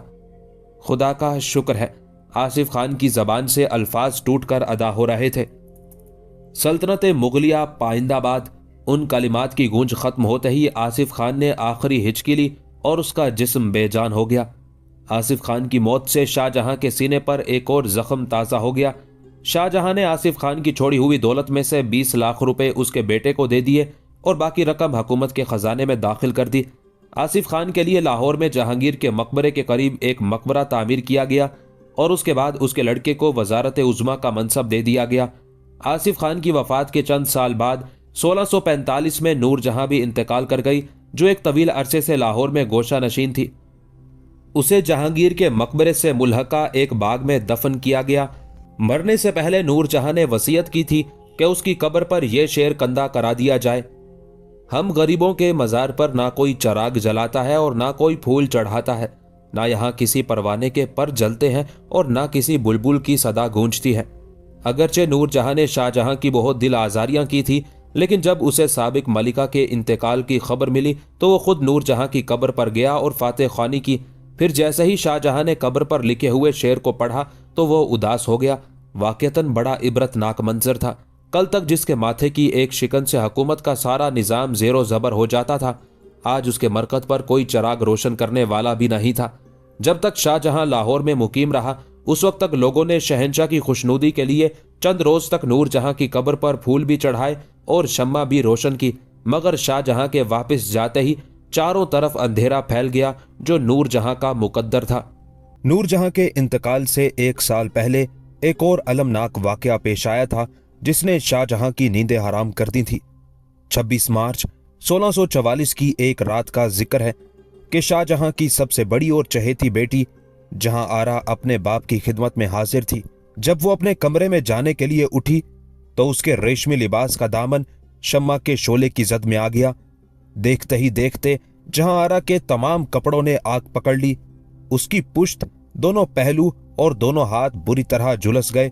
उस वक्त शाहजहां की खिदमत में 4 ख्वासें भी मौजूद थीं। शहजादी को उस आफत नागहानी का शिकार देखकर चारों ख्वासें दीवानावार आगे बढ़ी और जहां आरा के कपड़ों की आग बुझाने लगी, मगर आग इतनी तेज थी कि वो ख्वासें भी जलकर बेहोश हो गईं। पूरे महल में कोहराम समझ गया। जहां आरा बाप के सामने बेहोश पड़ी थी और शाहजहां की आंखों से बेइख्तियार आंसू बह रहे थे। जहां आरा शक्लो सूरत के एतबार से मुमताज महल की जिंदा शबी थी, इसलिए शाहजहां बेटी को हर वक्त अपनी नजरों के सामने रखता था। शाहजहां को जहां आरा से जिस कदर मोहब्बत थी उसे अल्फाज में बयान नहीं किया जा सकता। अगरचे जहां आरा जवानी की मंजिल को पहुंच चुकी थी, लेकिन शाहजहां ने अभी तक उसकी शादी नहीं की थी।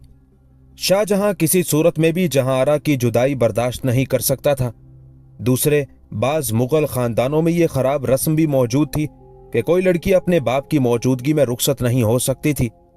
यही वो हालात थे जिनके बाइस जहां आरा की शादी ना हो सकी और उसने अपनी पूरी जिंदगी बाप की खिदमत में गुजार दी। जहां आरा बेहोश पड़ी थी और शाहजहां के दिल पर कयामत गुजर रही थी।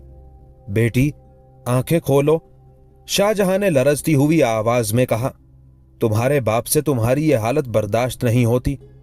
शाहवाला, इत्मीनान रखें, दरबारी तबीबों ने बैक जबान कहा। शहजादी मुअज्जमा की जान को कोई गजन नहीं पहुंचेगा। यह इंतहाई सोजिश का असर है जिसकी ताब ना लाते हुए शहजादी बेहोश हो गई है, मगर इनकी जिंदगी को कोई खतरा नहीं है। तुम लोग नहीं जानते कि ये सारे जख्म हमारे दिल पर आए हैं। शाहजहां शिद्दत इस्तराब में बार बार अपने सीने को मसल रहा था। इस आग की तपिश से हमारी रूह तक जल उठी है। शाहवाला, सब्र से काम ले। दरबारी तबीब अपने शहंशाह को पुरजोर अल्फाज में तसल्ली दे रहे थे। यह एक आर्जी हादसा है जिसके असरात बहुत जल्द जाइल हो जाएंगे। जहां आरा का इलाज करो। शाहजहां ने दरबारी तबीबों से मुतासिर होकर कहा, अगर तुम्हारे पास इस सोजिश की कोई दवा नहीं तो हिंदुस्तान के गोशे गोशे में ऐलान करा दो कि जिसके इलाज से शहजादी शिफा याब होंगी उसके दामन को इनामात शाही से भर दिया जाएगा। इसी दौरान माहरुख को भी शहजादी जहां आरा के जलने की खबर मिली। वो दीवानावार ताजमहल की 4 दीवारी से निकलकर किले में दाखिल हुई और जब उसने जहां आरा को बेहोश देखा तो अपनी चीख ना रोक सकी। दर्दनाक लहजे में कहने लगी, ऐ खुदाए जुल जलाल, अगर तेरे यहां जान का बदला जान है तो शहजादी मुअज्जमा को सेहत बख्श दे और अपनी इस नाचीज बंदी माहरुख को दुनिया से उठा ले। माहरुख की ये बेताबी देखकर शाहजहां संभल गया। जब एक औरत उसकी बेटी के लिए जान देने पर आमादा थी तो फिर वो तो एक मर्द था। माहरुख की उस बेलोस मोहब्बत ने शाहजहां को होशो हवास में रहने पर मजबूर कर दिया था। दरबारी तबीब बड़ी जांफिशानी के साथ जहां आरा का इलाज कर रहे थे, मगर अभी तक कोई इफाका नहीं हुआ था। शहजादी होश में आ चुकी थी, लेकिन जख्मों की सोजिश से बार बार चीखती थी और शाहजहां से ये चीखें बर्दाश्त नहीं होती थी। शाहजहां ने फौरी तौर पर आगरा और उसके गिरदो नवाह में ऐलान करा दिया कि तमाम हिंदू और मुसलमान अपनी अपनी मजहबी रस्मों के मुताबिक शहजादी मुअज्जमा की सेहतयाबी के लिए दुआ मांगे। उस ऐलान का यह नतीजा बरामद हुआ कि आगरे की एक एक मस्जिद और एक एक मंदिर दुआओं के शोर से गूंज उठा। दारुल हुकूमत में कोई घर ऐसा नहीं था जहां शहजादी की सेहत के लिए दुआएं ना मांगी जा रही हों। शाहजहां ने पहले दिन खुद अपने हाथों से गरीबों और मोहताजों में 60,000 रुपए तकसीम किए थे और हर शख्स से दरख्वास्त की थी कि वो उसकी बेटी की शिफा याबी के लिए दुआ करे। उसके बाद 3 दिन तक 5,000 अशरफियां जरूरतमंदों में तकसीम की गई। फिर ये मामूल बन गया कि रोजाना रात को जहां आरा के सरहाने 5,000 रुपए रख दिए जाते और फिर सुबह होते ही वो तमाम रकम मोहताजों में बांट दी जाती। इस दौरान कई बार ऐसा हुआ कि शाहजहां ने खुद अपने हाथों से शहजादी के जिस्म के झुलसे हुए हिस्सों पर मरहम लगाया, मगर जहां आरा की तकलीफ में कोई कमी वाक़ई नहीं हुई। इलाज को तकरीबन 4 माह हो चुके थे, लेकिन जहां आरा के आबलों से हर वक्त टीसें उठती रहती थी और उसके साथ ही शहजादी को मुस्तकिल बुखार रहता था। बड़ी संगीन और तशवीशनाक सूरत हाल थी। जहां आरा को बचाते हुए जो 4 ख्वासें जल गई थी, उनमें से एक 7 दिन बाद मर गई और दूसरी 20 दिन बाद दुनिया से रुखसत हो गई। मरने वाली कनीज़ें जहां आरा के मुकाबले में बहुत कम जली थी, उस बात का एहसास करते ही शाहजहां अपनी बेटी की तरफ से मायूस हो गया था। जब शाहजहां की समझ में कुछ नहीं आया तो उसने उन मुजरिमों को भी आज़ाद कर दिया जो बहुत अरसे से जिंदान के अंधेरों में पड़े हुए थे। बहुत से कारकुन भी जिनके जिम्मे मजमूई तौर पर 7 लाख रुपए थे, कैद से आज़ाद हुए और उन पर वाजिबुल अदा रकम माफ़ कर दी गई। हर कैदी को रिहा करते वक्त शहंशाह का हुक्म सुनाया गया, मैं तुम लोगों के जुर्म माफ़ करता हूँ। इस सिला रहमी के बदले में तुम पर लाजिम है कि शहजादी मुअज्जमा की सेहतयाबी के लिए दुआ करो। कैदियों ने आसमान की तरफ हाथ उठाकर दुआएं की, मगर जहां आरा की हालत में कोई फर्क नहीं आया। महरुख रात रात भर जागकर जहां आरा की खिदमत में मसरूफ रहती थी। खुद शाहजहां का यह हाल था कि वो हर वक्त आप दीदा रहता और मगरिब से तहज्जुद तक मुसलसल इबादत में मसरूफ रहकर अपनी लड़की की जिंदगी के लिए दुआ करता। शाहजहां ने एक बार हजरत शेख सलीम चिश्ती रहमतुल्लाह अलैह के मज़ार पर भी हाजिरी दी थी और जहां आरा की सेहतयाबी के लिए दुआ मांगी थी। वापसी पर शहंशाह कुछ देर के लिए मुबारक शाह कलंदर की कब्र पर भी हाजिर हुआ था और उसने बड़े दर्दनाक लहजे में दुआ मांगी थी, ऐ अल्लाह, बेशक तू पाक है और मैं जालिमों में से हूं। अपने गुनहगार बंदे शाहजहां की खताओं से दरगुजर फरमा और उसकी बेटी जहां आरा को मुबारक शाह कलंदर की नेकियों के तुफैल सेहत बख्श दे। ज्ञानी आत्माराम हर वक्त मुबारक शाह कलंदर की कब्र पर पड़ा रहता था। जब उसने शहंशाह की गिरिया उजारी देखी तो बेचैन होकर बोला, शहंशाह, आप फिक्रमंद ना हो, अल्लाह आपकी जरूर सुनेगा। शहजादी आलिया बहुत जल्द सेहतयाब हो जाएंगी। ज्ञानी, तुम भी दुआ करो। शाहजहां ने आत्माराम को मुखातिब करते हुए कहा, तुम्हारा शहंशाह इस वक्त बहुत गमजदा है। शहंशाह, एक मैं क्या, सारा आगरा अपने पैदा करने वाले के आगे दामन फैलाए खड़ा है। आत्माराम ने रिक्कत आमेज लहजे में कहा, वो अपने मंगतों की झोलियां जरूर भरेगा, और अगर वो नहीं भरेगा तो कौन भरेगा? उसके सिवा देने वाला कौन है? कोई भी नहीं, कोई भी नहीं। आत्माराम का लहजा इस कदर असर अंगेज था कि हाजरीन की आंखें भी छलक उठी। उसके बाद शहंशाह ने कई हजार रुपए की थैली आत्माराम की तरफ बढ़ाते हुए कहा, ज्ञानी, इसे गरीबों में तकसीम कर दो। 4 माह तक दरबार के तमाम तबीबों और जर्राहों ने अपने अपने नुस्खे आजमाए, मगर जहां आरा को कोई फायदा नहीं पहुंचा। आखिर एक दिन शाहजहां के किसी मुसाहिब ने हकीम दाऊद का जिक्र किया, जो उस वक्त लाहौर में था और नया नया शाही मुलाजमत में दाखिल हुआ था। शाहजहां ने कुछ सोचते हुए कहा, क्या ये वही हकीम तबीब तो नहीं जो कुछ दिन पहले ईरान से हिजरत करके हिंदुस्तान पहुंचा है? जी हां, ये वही हकीम दाऊद है जो शाह ईरान की बदसलूकियों से तंग आकर हजूर वाला की पनाह में आया है। मुसाहिब ने शाहजहां की बात की तस्दीक करते हुए कहा, फिर उसे भी आजमाया जाए। शाहजहां ने हुक्म दिया और उसके साथ ही कई कासिद बर्क रफ्तार घोड़ों पर सवार होकर लाहौर रवाना हो गए। हकीम दाऊद लाहौर से आगरा पहुंचा और उसने शहजादी जहां आरा के जख्मों का मुआयना करते हुए कहा, मसीहाए हकीकी तो अल्लाह ही की ज़ात है, मगर उसका यह कम तरीन बंदा हकीम दाऊद समझता है कि शहजादी मुअज्जमा सेहतयाब हो जाएंगी। ये दावे तो और तबीबों ने भी किए थे। शाहजहां ने झुंझलाए हुए लहजे में कहा, शाह वाला, मैंने कोई दावा नहीं किया। हकीम दाऊद बड़ी आजिज़ी के साथ बोल रहा था, मैं तो सिर्फ दवाएं तजवीज़ करूंगा, उनमें असर पैदा करना अल्लाह का काम है। हमें शहजादी की बीमारी ने बहुत थका दिया है हकीम दाऊद। शाहजहां ने माजरत ख्वाना लहजे में कहा, तुम इलाज शुरू करो, बेशक मुआलिजे हकीकी तो अल्लाह ही की ज़ात है। हकीम दाऊद ने तकरीबन 3 माह तक मुसलसल इलाज किया, जिसके नतीजे में जहां आरा का बुखार उतर गया और जख्मों की सोजिश भी बहुत कम हो गई।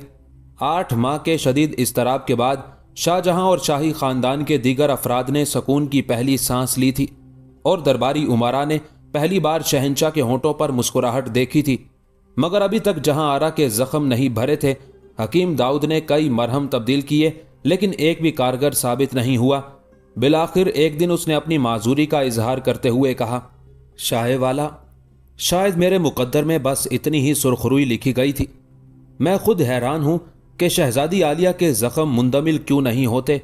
शाहजहां ने हकीम दाऊद का हौसला बढ़ाया और वह अपने तैयार करदा नए मरहम आजमाता रहा। इसी दौरान एक गुमनाम शख्स आरिफ ने किले के पहरेदारों से कहा, मुझे शहंशाह के पास ले चलो, मैं शहजादी जहां आरा का इलाज करूंगा। यह आरिफ नामी शख्स किसी दूर दराज गांव का रहने वाला था जो इलाने शाही सुनकर आगरा पहुंचा था। शाहजहां ने फौरी तौर पर उसे अपनी खिदमत में तलब कर लिया। आरिफ के बताए हुए मरहम ने पहले दिन ही अपना असर दिखाया और जहां आरा बहुत ज्यादा सुकून महसूस करने लगी। फिर 1 माह बाद शहजादी के तमाम जख्म भर गए। शाहजहां ने जहां आरा का जश्न सेहत इस कदर एहतमाम से मनाया कि उसके आगे दीगर शाही तकरीबात मांद पड़ गईं। 8 दिन तक दावतों का एहतमाम किया जाता रहा। गरीबों और मोहताजों में लाखों रुपए तकसीम किए गए। हकीम दाऊद को 15,000 रुपए के अलावा खिलअत शाही बख्शी गई और 1,500 ज़ात 200 सवार का मनसब भी अता किया गया। उस गुमनाम शख्स आरिफ को चांदी में तोला गया। उसके अलावा उसे मजीद इनामात से भी नवाजा गया। शहजादा औरंगजेब भी बड़ी बहन की अयादत के लिए दक्कन से आगरा आ गया था, मगर 3 हफ्ते बाद ही उसे उसके ओहदे और जागीर से महरूम कर दिया गया। शहजादा दारा शिको मुसलसल अपने छोटे भाई के खिलाफ बाप के कान भर रहा था। शाहजहां ने दारा की बातों का यहां तक तासुर कबूल किया कि औरंगजेब से बात भी करना गवारा नहीं करता था। शहजादा औरंगजेब ने बहुत कोशिश की कि वह बाप के सामने अपनी सफाई पेश करे, मगर शाहजहां ने बेटे की तरफ कोई तवज्जो नहीं दी। हजूर वाला, मुझे मेरा कसूर तो बताएं, औरंगजेब ने इल्तिजा करते हुए कहा। तुम्हारा कसूर यह है कि तुम इस ओहदे के लायक नहीं हो, शाहजहां ने निहायत तल्ख लहजे में कहा। उसका इशारा दक्कन की गवर्नरी की तरफ था। दक्कन की फतुहात के बाद औरंगजेब को सिर्फ 18 साल की उम्र में उस इलाके का गवर्नर मुकर्रर किया गया था। दौलताबाद, मोहम्मद नगर और दूसरे अजला को मिलाकर सूबा दक्कन का नाम दिया गया था। यह तो कोई माकूल वजह नहीं हुई शाहवाला, औरंगजेब ने अदबो एहतराम का मुजाहरा करते हुए इंतहाई जुर्रत के साथ कहा। यह हमारी कम नजरी थी औरंगजेब कि हमने तुम पर एतबार किया। शाहजहां के लहजे से बदस्तूर तल्खी झलक रही थी। हम सोच भी नहीं सकते थे कि तुम हमें इस कदर मायूस करोगे। शाहजहां ने औरंगजेब की बरतरफी के सिलसिले में कोई मंतकी वजह बयान नहीं की थी, बस वह मुसलसल अपने गुस्से और नाराजगी का इजहार कर रहा था। बाज लोग कहते हैं कि औरंगजेब ने अपनी गवर्नरी के अहद में एक दरवेशमंद शख्स को कत्ल करा दिया था। उस बात से मुश्तइल होकर शाहजहां ने औरंगजेब को बरतरफ कर दिया। तारीखी एतबार से यह रिवायत दुरुस्त नहीं। औरंगजेब अवाइल उम्र ही से दरवेशों और सूफियों का एहतराम करता था। उसे सिर्फ जमाना साज सूफियों से नफरत थी, मगर इस कदर भी नहीं कि वह उन्हें किसी जुर्म के बगैर कत्ल करा दे। दरअसल ये सारा हंगामा दारा शिको ने बर्पा किया था। उसने हमेशा बाप की मोहब्बत से नाजायज फायदा उठाया और मुखालिफों को अपने इंतकाम का निशाना बनाया। औरंगजेब नौउम्री के बावजूद एक आला मुंतजिम था। इसके बरक्स दारा शिको ऐशो इशरत में मुब्तला रहने वाला एक कम नजर शहजादा था। जब उसने देखा कि औरंगजेब रोज बरोज मकबूलियत हासिल करता जा रहा है, तो वो छोटे भाई को अपना सबसे बड़ा हरीफ समझने लगा। और हकीकत भी यही थी कि शाहजहां के तमाम बेटों में औरंगजेब सबसे ज्यादा मुदब्बिर, जफाकश और बहादुर था। हुक्मरानी के लिए जिन सिफात की जरूरत होती है वो सब उसकी जात में जमा हो गई थी। दारा शिको ये सब देखकर आतिशे हसद से जल उठा और फिर उसने औरंगजेब के खिलाफ साजिशें शुरू कर दी। वो शाहजहां के सामने औरंगजेब को एक सरकश, जालिम और नाफरमान बेटे की हैसियत से पेश करता। अगर वक्त से पहले औरंगजेब की गिरफ्त ना की गई तो वो शाहवाला की तमाम मेहनतों पर पानी फेर देगा और अजीम मुगल सल्तनत खसो खाशाक की मानिद बिखर जाएगी। शाहजहां पहले ही मुमताज महल की मौत के सबब अपनी जहनी सलाहियतें खो चुका था।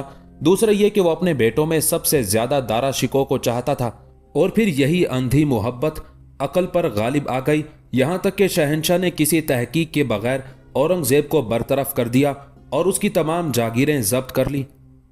इस सिलसिले में एक तारीखी रिवायत यह भी मौजूद है कि जब शाहजहां ने अपने छोटे बेटे के साथ गैर मुशफिकाना सलूक रवा रखा तो औरंगजेब ने दिल बर्दाश्ता होकर खुद ही दक्कन की गवर्नरी से इस्तीफा दे दिया था।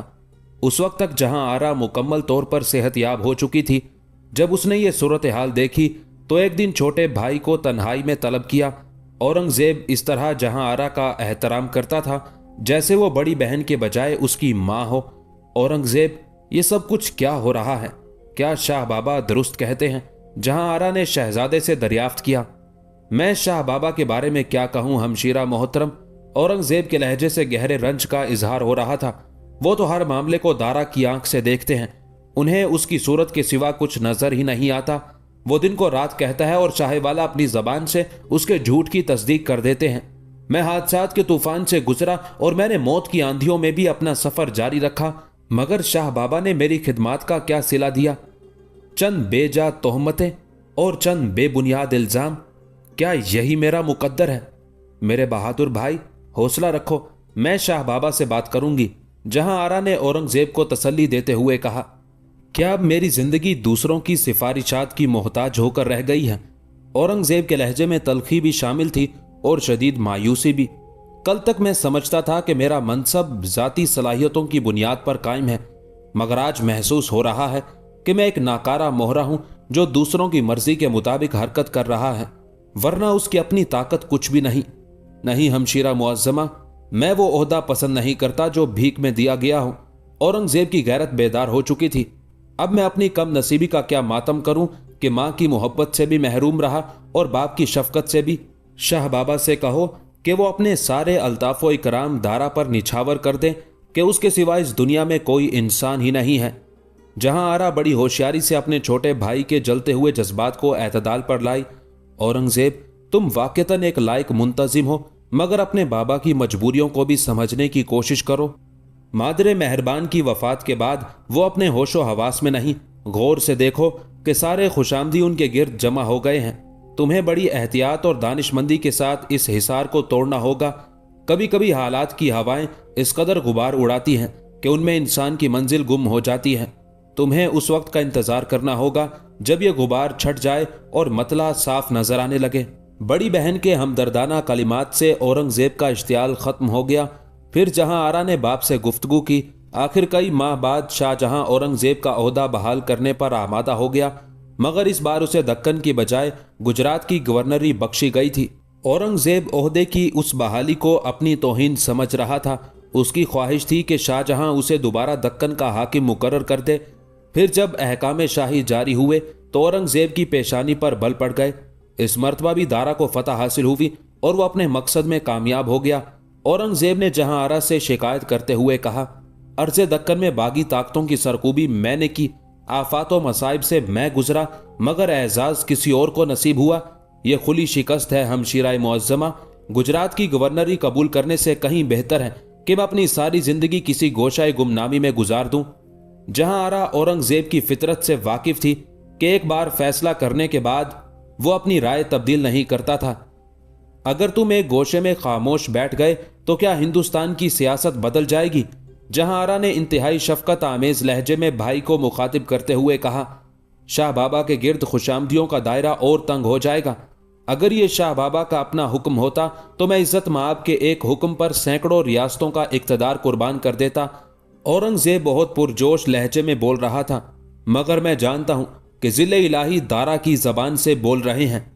मैं चाहती हूं कि तुम गुजरात की गवर्नरी कबूल कर लो। इस तरह यकायक इक्तदार से अलहदगी भी कोई अच्छा सियासी अमल नहीं। अब शाह बाबा को कौन मशवरा दे? महाबत खान इंतकाल कर गया, सादुल्ला खान दुनिया से रुखसत हो गए। सल्तनत मुगलिया के ये वो जानिसार थे जो शाह बाबा को मशवरा दे सकते थे, मगर अब उनसे कौन कहे कि बाद सियासी फैसले हिंदुस्तान की तारीख पर असरअंदाज हो रहे हैं। बहन के समझाने पर औरंगजेब ने गुजरात की गवर्नरी कबूल कर ली। फिर 2 साल बाद 1647 में उसे गुजरात से हटाकर बल्ख और बदख्शां का गवर्नर बना दिया गया। दारा शिको अपनी उन फतुहात पर बहुत खुश था। उसके ख्याल में औरंगजेब को बिसाते सियासत का एक नाकारा मोहरा बना दिया गया था। ताजमहल की तामीर तेजी से जारी थी। उस बेमिसाल इमारत के नक्शो निगार रोज बरोज निखरते जा रहे थे। सूरज की तेज रोशनी में ऐसा महसूस होता कि जैसे जमीन पर कोई बहुत बड़ा हीरा जगमगा रहा हो, और जब चांद तुलू होता तो मंजर यकसर बदल जाता। सूरज की रोशनी ताजमहल के पत्थरों से मुनक्किस होकर इंसानी आंख को खेरा करती थी, मगर चांद की रोशनी में यूं नजर आता कि चारों तरफ नूर की बारिश हो रही है। एक चांद आसमान पर है और एक जमीन पर। ताजमहल की सीढ़ियों से टकराने वाला दरियाए जमुना का पानी एक और जांफिजा मंजर पेश करता। हवा के दोष पर लहराने वाले पानी की मौजें इस तरह दिखाई देती जैसे बहुत से मोहब्बत करने वाले दिल आपस में मिल रहे हों। शाहजहां ईसा शिराजी के काम से मुतमईन था। एक दिन उसने चांदनी रात में ताजमहल की सैर करते हुए कहा, ईसा शिराजी, हमें यकीन है कि तुम हमारे ख्वाब को जिंदा ताबीर बख्श दोगे। शाह वाला, अभी ये रोज़ा नामुकम्मल है। ईसा शिराजी ने निस्फ कद तक झुकते हुए कहा, جب عمارت تکمیل کے مراحل سے گزر جائے گی تو شاید شہنشاہ کا خواب زندہ ہو جائے، اور اگر آپ کے خدمتگار عاجز رہ جائیں تو یہ خیال کر کے معاف فرما دیجئے گا کہ آقا کے خواب اور غلاموں کی سوچ میں بڑا فرق ہوتا ہے۔ شاہ جہاں نے تحسین آمیز نظروں سے عیسیٰ شیرازی کی طرف دیکھتے ہوئے کہا، تمہاری جاں سوزیاں قابل قدر ہیں۔ جب کہیں بے کیفی کا شکار ہونے لگو تو یہ سمجھ کر کام کا آغاز کرو کہ تم سے تمہاری کوئی محبوب ہستی بچھڑ گئی ہے۔ اپنی روح کا سوز، اپنے دل کا غداز اور اپنی آنکھوں کی تمام روشنی تاج محل میں بھر دو، پھر تم یقیناً اپنے شہنشاہ کے خواب کو چھو لو گے۔ عیسیٰ شیرازی نے گردن جھکا دی۔ شاہ جہاں ٹہلتے ٹہلتے ممتاز محل کی قبر تک آ گیا اور پھر یکایک اس کی حالت غیر ہو گئی۔ عیسیٰ شیرازی نے دیکھا کہ شہنشاہ کا اداس چہرہ کچھ اور بجھ کر رہ گیا ہے۔ آنسوؤں کا وہ سیلاب جو زمانے کے گزرنے کے ساتھ ساتھ تھم گیا تھا، اچانک دوبارہ جاری ہو گیا۔ شاہ جہاں ممتاز کی قبر پر کھڑا بہت دیر تک روتا رہا۔ عیسیٰ شیرازی کی سمجھ میں نہیں آ رہا تھا کہ وہ کس طرح اپنے شہنشاہ کو تسلی دے۔ اس میں اتنی جرت نہیں تھی کہ وہ شاہ جہاں کے سامنے لب کشائی کر سکے۔ مجبوراً شہنشاہ کی اشک ریزی دیکھتا رہا۔ پھر جب شاہ جہاں کے دل کا غبار دھل گیا تو اس نے ممتاز محل کی قبر کی طرف اشارہ کرتے ہوئے کہا، ہم یہاں ملکہ عالیہ کے قریب دفن ہوں گے۔ خدا شاہ والا کی عمر دراز کرے۔ عیسیٰ شیرازی نے گھبرا کر کہا، نہیں عیسیٰ، موت کوئی کلمہ بد نہیں ہے۔ شاہ جہاں کے لہجے میں ٹھہراؤ تھا۔ ہر انسان کو ایک دن اس دنیا سے گزر جانا ہے۔ کل ہم بھی یہاں سے چپ چاپ گزر جائیں گے، مگر ہم اپنے تمام امراء کو وصیت کر چکے ہیں کہ جب ہمارا جسم بے جان ہو جائے تو ہمیں ملکہ عالیہ کے پہلو میں دفن کر دیا جائے۔ عیسیٰ شیرازی نے سر جھکا دیا۔ وہ اپنے شہنشاہ کی موت پر کوئی تبصرہ نہیں کر سکتا تھا۔ عیسیٰ، جب ہم دنیا سے گزر جائیں اور ہمارا فانی جسم زیر زمین اتار دیا جائے تو اس حوالے سے بھی تم اس عمارت کو یادگار بنا دینا۔ شاہ جہاں نے تاج محل کے معمار کو مخاطب کرتے ہوئے کہا، جب تک شہنشاہ کے نمک خوار زندہ ہیں وہ اس عمارت کے نقش و نگار کو نکھارتے رہیں گے۔ عیسیٰ شیرازی نے دست بستہ عرض کیا، شاہ کا کوئی غلام اس وقت تک چین سے نہیں بیٹھے گا جب تک کہ یہ عمارت عجوبہ روزگار نہ بن جائے۔ ہاں عیسیٰ، ہم بھی یہی چاہتے ہیں کہ یہ عمارت اپنے حسن کے ساتھ ساتھ فن تعمیر میں بھی منفرد قرار پائے۔ شاہ جہاں نے انتہائی پرجوش لہجے میں کہا، ہمارے بعد جب صدیوں کے قافلے ادھر سے گزریں تو دیکھنے والے بے ساختہ پکار اٹھیں کہ واقعتاً یہ محلوں کا تاج ہے۔ شاہ ذی وقار، ایسا ہی ہوگا۔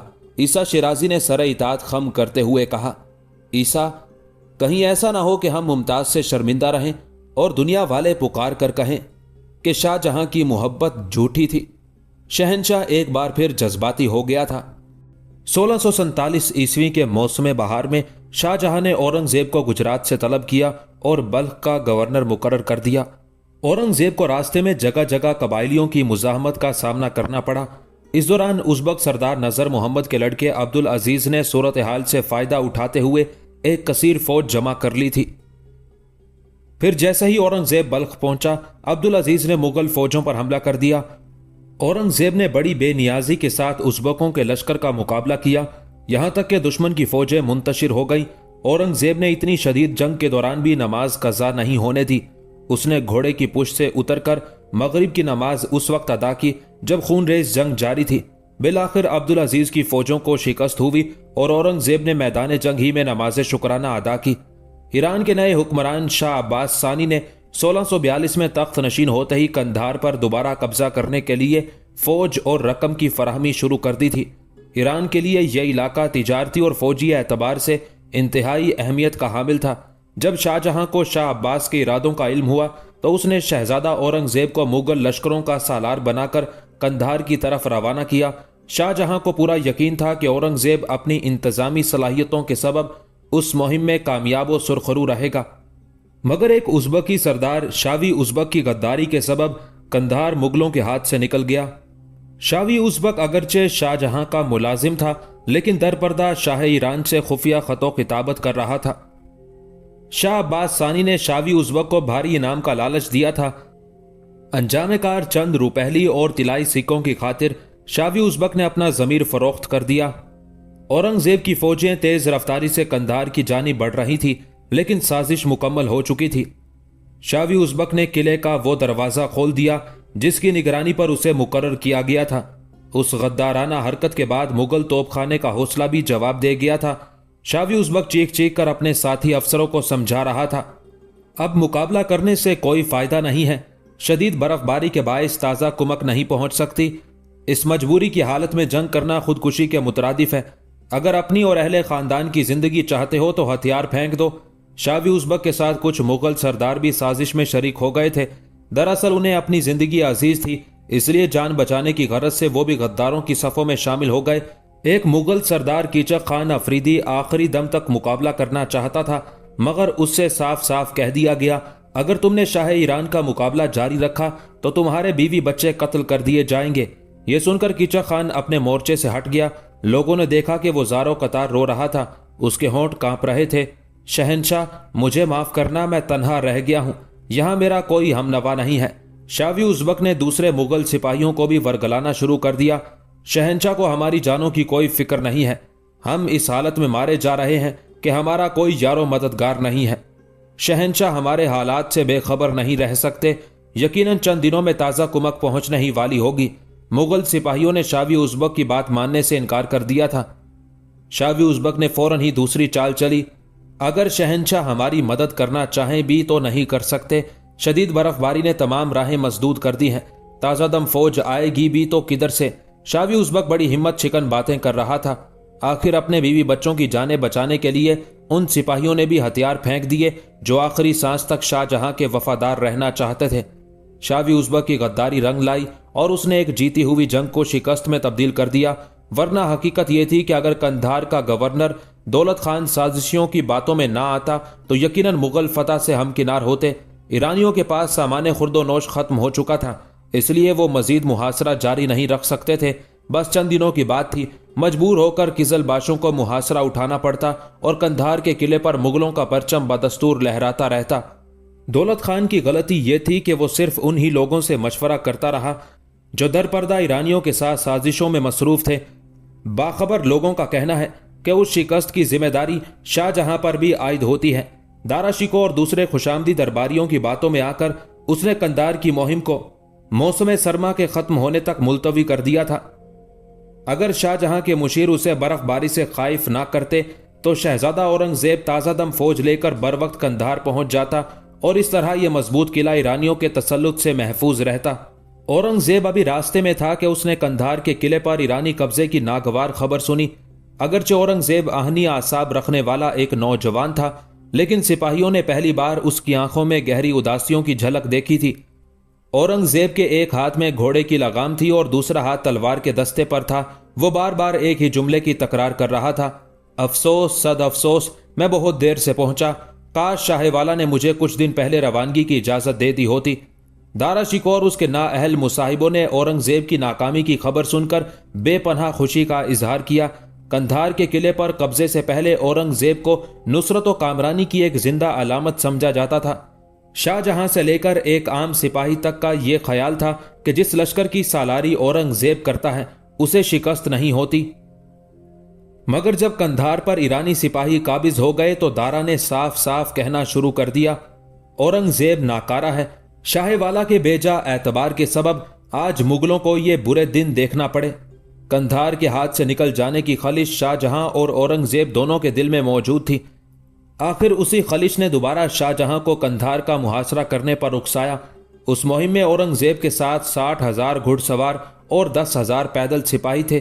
شاہ جہاں نے اس مہم پر پانی کی طرح پیسہ بہایا تھا اور فوج کو بہت زیادہ مراد بخشی تھی۔ ایک عام اندازے کے مطابق قندھار کی جنگی مہم کے لیے شاہ جہاں نے 2 کروڑ روپے مخصوص کر دیے تھے۔ وہ اکثر اپنے درباری امراء سے کہا کرتا تھا، یہ مغلوں کے وقار کا مسئلہ ہے، ہم قندھار کی فتح حاصل کرنے کے لیے کوئی بھی قیمت ادا کر سکتے ہیں۔ اس سلسلے میں شاہ جہاں اس قدر جذباتی نظر آ رہا تھا کہ اورنگزیب کے روانہ ہوتے ہی وہ خود بھی 50,000 سپاہی لے کر کابل روانہ ہو گیا۔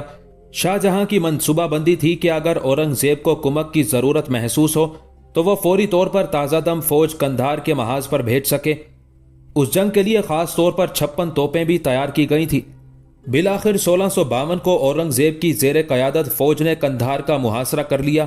ایرانیوں نے اپنی طاقت کا مظاہرہ کرنے کے لیے مغلوں پر گولہ باری شروع کر دی۔ ایرانیوں کا توپ خانہ مغلوں کے توپ خانے کے مقابلے میں نہ صرف معیاری تھا بلکہ ایرانی توپچی بھی مغل توپچیوں کے مقابلے میں کہیں زیادہ بہتر اور تجربے کار تھے۔ مغلوں نے قلعے کی دیواروں میں شگاف ڈالنے کی ہر ممکن کوشش کی مگر ناکام رہے۔ ایرانی توپیں رات دن مغلوں پر آگ برساتی رہیں۔ اس دوران دونوں طرف سے ہزاروں انسان موت کی خوراک بن گئے تھے یا پھر شدید زخمی ہو کر عارضی طور پر جنگ کے قابل نہیں رہے تھے۔ یہ محاصرہ تقریباً 70 دن تک جاری رہا۔ آخر کسی قسم کی کامیابی کی کوئی علامت نہ پا کر شاہ جہاں نے محاصرہ اٹھانے کا حکم جاری کر دیا۔ اورنگزیب شہنشاہ کے حکم کی مخالفت تو نہ کر سکا مگر ابھی وہ کچھ دن اور محاصرہ جاری رکھنا چاہتا تھا۔ فوج کے دوسرے سپہ سالار اورنگزیب کی رائے سے متفق نہیں تھے۔ آخر اورنگزیب جھکے ہوئے سر کے ساتھ بارگاہ شاہی میں داخل ہوا۔ شاہ والا، اگر ہم کچھ عرصے کے لیے مزید صبر و ضبط کا مظاہرہ کرتے تو یقیناً کامیابی کے آثار روشن ہو جاتے۔ اورنگزیب، تم اپنا اعتبار کھو چکے ہو، شاہ جہاں نے انتہائی برہم لہجے میں کہا۔ تم نے دوسری بار مجھے شدید مایوسی میں مبتلا کر دیا ہے۔ میں کوشش کروں گا کہ شاہ والا کا اعتبار بحال ہو سکے، اورنگزیب نے بصد احترام عرض کیا۔ اگر میں سمجھتا کہ تم قندھار فتح کرنے کی صلاحیت رکھتے ہو تو پھر میں تمہاری فوج کو واپس بلانے کا حکم کیوں صادر کرتا؟ شاہ جہاں کے لہجے سے اورنگزیب کے لیے تحقیر کا رنگ نمایاں تھا۔ آج یہ حقیقت ثابت ہو گئی کہ ہر شخص دنیا کا ہر کام نہیں کر سکتا، اور کسی دانشمند کا یہ قول بھی اپنی جگہ درست ہے کہ تجربہ کار انسان کے لیے ہدایت کی ضرورت نہیں ہوتی۔ شاہ والا، مجھے ایک اور موقع عنایت کیجیے، اورنگزیب نے التجا کے انداز میں کہا۔ میں انشاءاللہ ناکامی کے تمام داغوں کو دھو ڈالوں گا۔ آزمائے ہوئے کو دوبارہ آزمانا حماقت ہے۔ شاہ جہاں کے لہجے کی تلخی میں کچھ اور اضافہ ہو گیا تھا۔ تمہاری غلط منصوبہ بندیوں نے ہمارے کروڑوں روپے پر پانی پھیر دیا اور ہزاروں قیمتی جانیں ضائع کر دی۔ اورنگزیب بار بار درخواست کرتا رہا مگر ہر مرتبہ اس کی درخواست مسترد کر دی گئی۔ یہ اورنگزیب کی دوسری ناکامی تھی۔ دارا شکو نے اپنے چھوٹے بھائی کو شکست خوردہ دیکھ کر بے پناہ خوشی کا اظہار کیا۔ اس کا سب سے زیادہ طاقتور حریف ندامت و ناکامی کے پسینے میں نہایا ہوا کھڑا تھا، اور شہزادہ دارا شکو اپنے خوشامدی مصاحبوں کے ساتھ اورنگزیب کی حالت پر کہکا زن تھا۔ شکست کا یہ وہ زخم ہے جو مسلسل سڑتا رہے گا، اس کا کوئی علاج نہیں۔ اب اورنگزیب دوبارہ سر اٹھا کر نہیں چل سکے گا۔ میری شاندار منصوبہ بندی نے اس کا مستقبل تباہ کر دیا۔ قندھار کے دوسرے محاصرے کے وقت اورنگزیب ملتان کا گورنر تھا۔ دارا شکو نے ایک بار پھر سیاسی معاملات میں مداخلت کی جس کے نتیجے میں اسے ملتان اور کابل کا گورنر بنا دیا گیا۔ 9 سال بعد اورنگزیب کو دوبارہ دکن کا حاکم مقرر کیا گیا۔ 1652 کے آخر میں اورنگزیب ایک شکست خوردہ سپہ سالار کی حیثیت سے دکن لوٹ آیا۔ قندھار کے محاصرے کے دوران شاہ جہاں خود بھی کابل میں مقیم رہا۔ اس شکست کے غم کو بھلانے کے لیے شاہ جہاں نے واپسی میں نئے دارالحکومت دہلی کی تکمیل کا جشن منایا۔ شاہ جہاں نے بہت غور و فکر کے بعد آگرہ کی بجائے دہلی کو دارالحکومت بنانے کا فیصلہ کیا تھا۔ ایک تو یہ کہ آگرہ کی بنسبت دہلی میں زیادہ سہولتیں میسر تھیں، دوسرے یہ کہ دہلی کی آب و ہوا بھی آگرے سے قدرے بہتر تھی، تیسرے یہ کہ آگرے میں مستقل قیام کے سبب ممتاز محل کی روح کا زخم ہر وقت تازہ رہتا تھا۔ اس غم سے فرار حاصل کرنے کے لیے شاہ جہاں نے دہلی میں سکونت اختیار کرنے کا فیصلہ کیا۔ 1639 میں دہلی کو نیا دارالحکومت بنانے کے لیے تعمیری کاموں کا آغاز کر دیا گیا تھا۔ اسی سال ایک عظیم الشان قلعے کا سنگ بنیاد رکھا گیا۔ آج بھی یہ عمارت لال قلعہ دہلی کے نام سے مشہور ہے۔ اس قلعے میں شاہی محلات تعمیر ہونا تھے۔ قلعے کے چاروں طرف شہر آباد کرنے کا منصوبہ بنایا گیا۔ اس مقصد کے لیے جمنا کے کنارے دہلی کے پرانے شہر کا شمالی حصے کا انتخاب کیا گیا۔ مسلسل 10 سال تک تعمیراتی کام ہوتا رہا۔ تعمیراتی کاموں کے لیے ملک کے گوشے گوشے سے معمار طلب کیے گئے تھے۔ عمارتوں میں استعمال ہونے والا پتھر آگرے کے قریب سے مہیا کیا گیا۔ بار برداری کے تمام وسائل پر سرکاری قبضہ ہونے کے باعث انگریزوں کی تجارت بھی بہت زیادہ متاثر ہوئی۔ تقریباً 60 لاکھ روپے کی مالیت سے یہ تمام عمارتیں پایہ تکمیل کو پہنچی۔ ان عمارتوں میں جامع مسجد دہلی بھی شامل ہے، جو اپنے سادہ نقش و نگار کے سبب دنیا کی تمام مذہبی عمارتوں میں ایک منفرد مقام رکھتی ہے۔ اس شہر کو شاہ جہاں آباد کا نام دیا گیا۔ جشن کے موقع پر تخت طاؤس کو آگرے سے دہلی پہنچایا گیا۔ یہ دنیا کا سب سے خوبصورت اور قیمتی تخت تھا جو 7 سال کے عرصے میں تیار کیا گیا۔ تخت طاؤس کے 6 بھاری بھاری پائے تھے جو خالصتاً سونے کے بنے ہوئے تھے، جن پر یاقوت، زمرد، لال، پخراج اور بڑے بڑے قیمتی ہیرے جڑے گئے تھے۔ ان ہیروں کی قیمت کا اندازہ کرنا دشوار تھا، اس لیے کہ کوئی شخص بھی تخت کے قریب جانے کی ہمت نہیں کر سکتا تھا۔ تخت کو دور ہی سے دیکھ کر لوگوں کی آنکھیں کھیرا ہو جاتی تھی۔ उस तख्त को तख्त ताउस इसलिए कहा जाता है कि तख्त के पीछे दो मोर अपनी दुमों को फैलाए हुए थे। मोरों को हकीकत का रंग देने के लिए उनमें कीमती हीरे जड़े गए थे। उन्हें देखकर कोई शख्स भी ये नहीं कह सकता था कि वो जिंदा नहीं है। दोनों मोर अपनी चोंचों में नायाब मोती की तस्बीह लिए हुए इस तरह नजर आते थे जैसे अभी अभी वो रक्स शुरू कर देंगे। तख्त ताउस 4 करोड़ रुपए की लागत से तैयार हुआ था। तख्त ताउस दरबार में सजा दिया गया। जब शहंशाह तख्त नशीन होने के लिए आगे बढ़ा तो तमाम दरबारियों ने देखा कि शहंशाह के चेहरे पर गैर मामूली संजीदगी तारी थी। वो आहिस्ता आहिस्ता कदम उठाता हुआ तख्त तक पहुंचा। फिर जैसे ही शाहजहां तख्त पर बैठा तो सारा दरबार उमरा की मुबारकबादों के शोर से गूंज उठा। शहंशाह ने खोई खोई नजरों से अपने दरबारियों की तरफ देखा, सर की जुम्बिश से मुबारकबादों का जवाब दिया और फिर फौरन ही तख्त से नीचे उतर आया।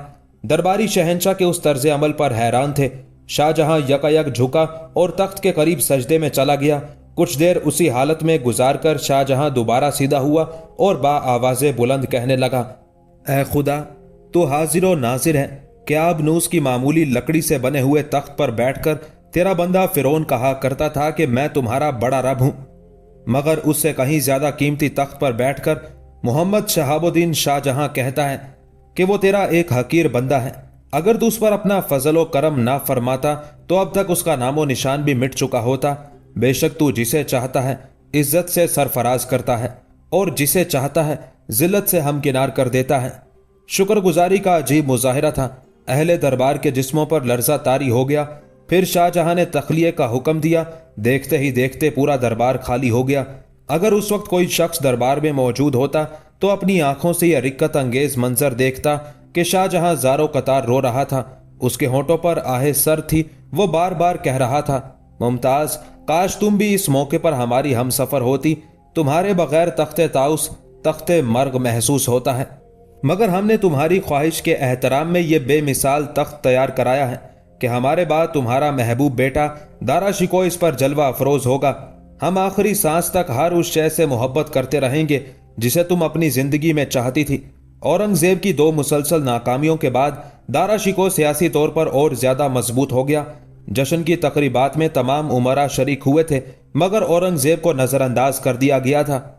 दिल्ली के लोग जश्न की हंगामा खेजियों से लुत्फ अंदोज हो रहे थे और शहजादा औरंगजेब दारुल हुकूमत से बहुत दूर अर्ज दक्कन में अपना खोया हुआ मुस्तकबिल तलाश कर रहा था।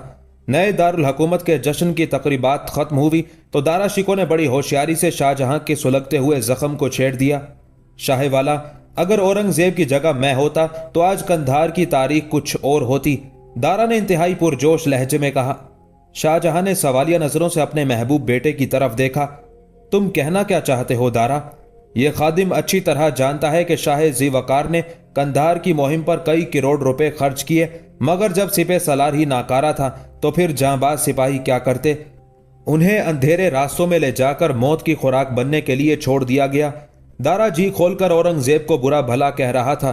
छोटे भाई को शहंशाह की नजरों से गिराने के लिए उसके पास इससे बेहतर कोई और मौका नहीं था। दारा उस सूरत हाल से भरपूर फायदा उठा रहा था। शाह वाला, इस खादिम को बहुत दुख है कि औरंगजेब ने शाही खजाना भी बर्बाद किया और इज्जत माब के वकार को भी नाकाबिले तलाफी सदमा पहुंचाया।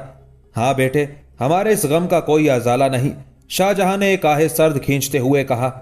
बेशक कंधार हमारे जाती वकार का मसला था, मगर हम भी क्या करते कि हालात हमारे हक में नहीं थे।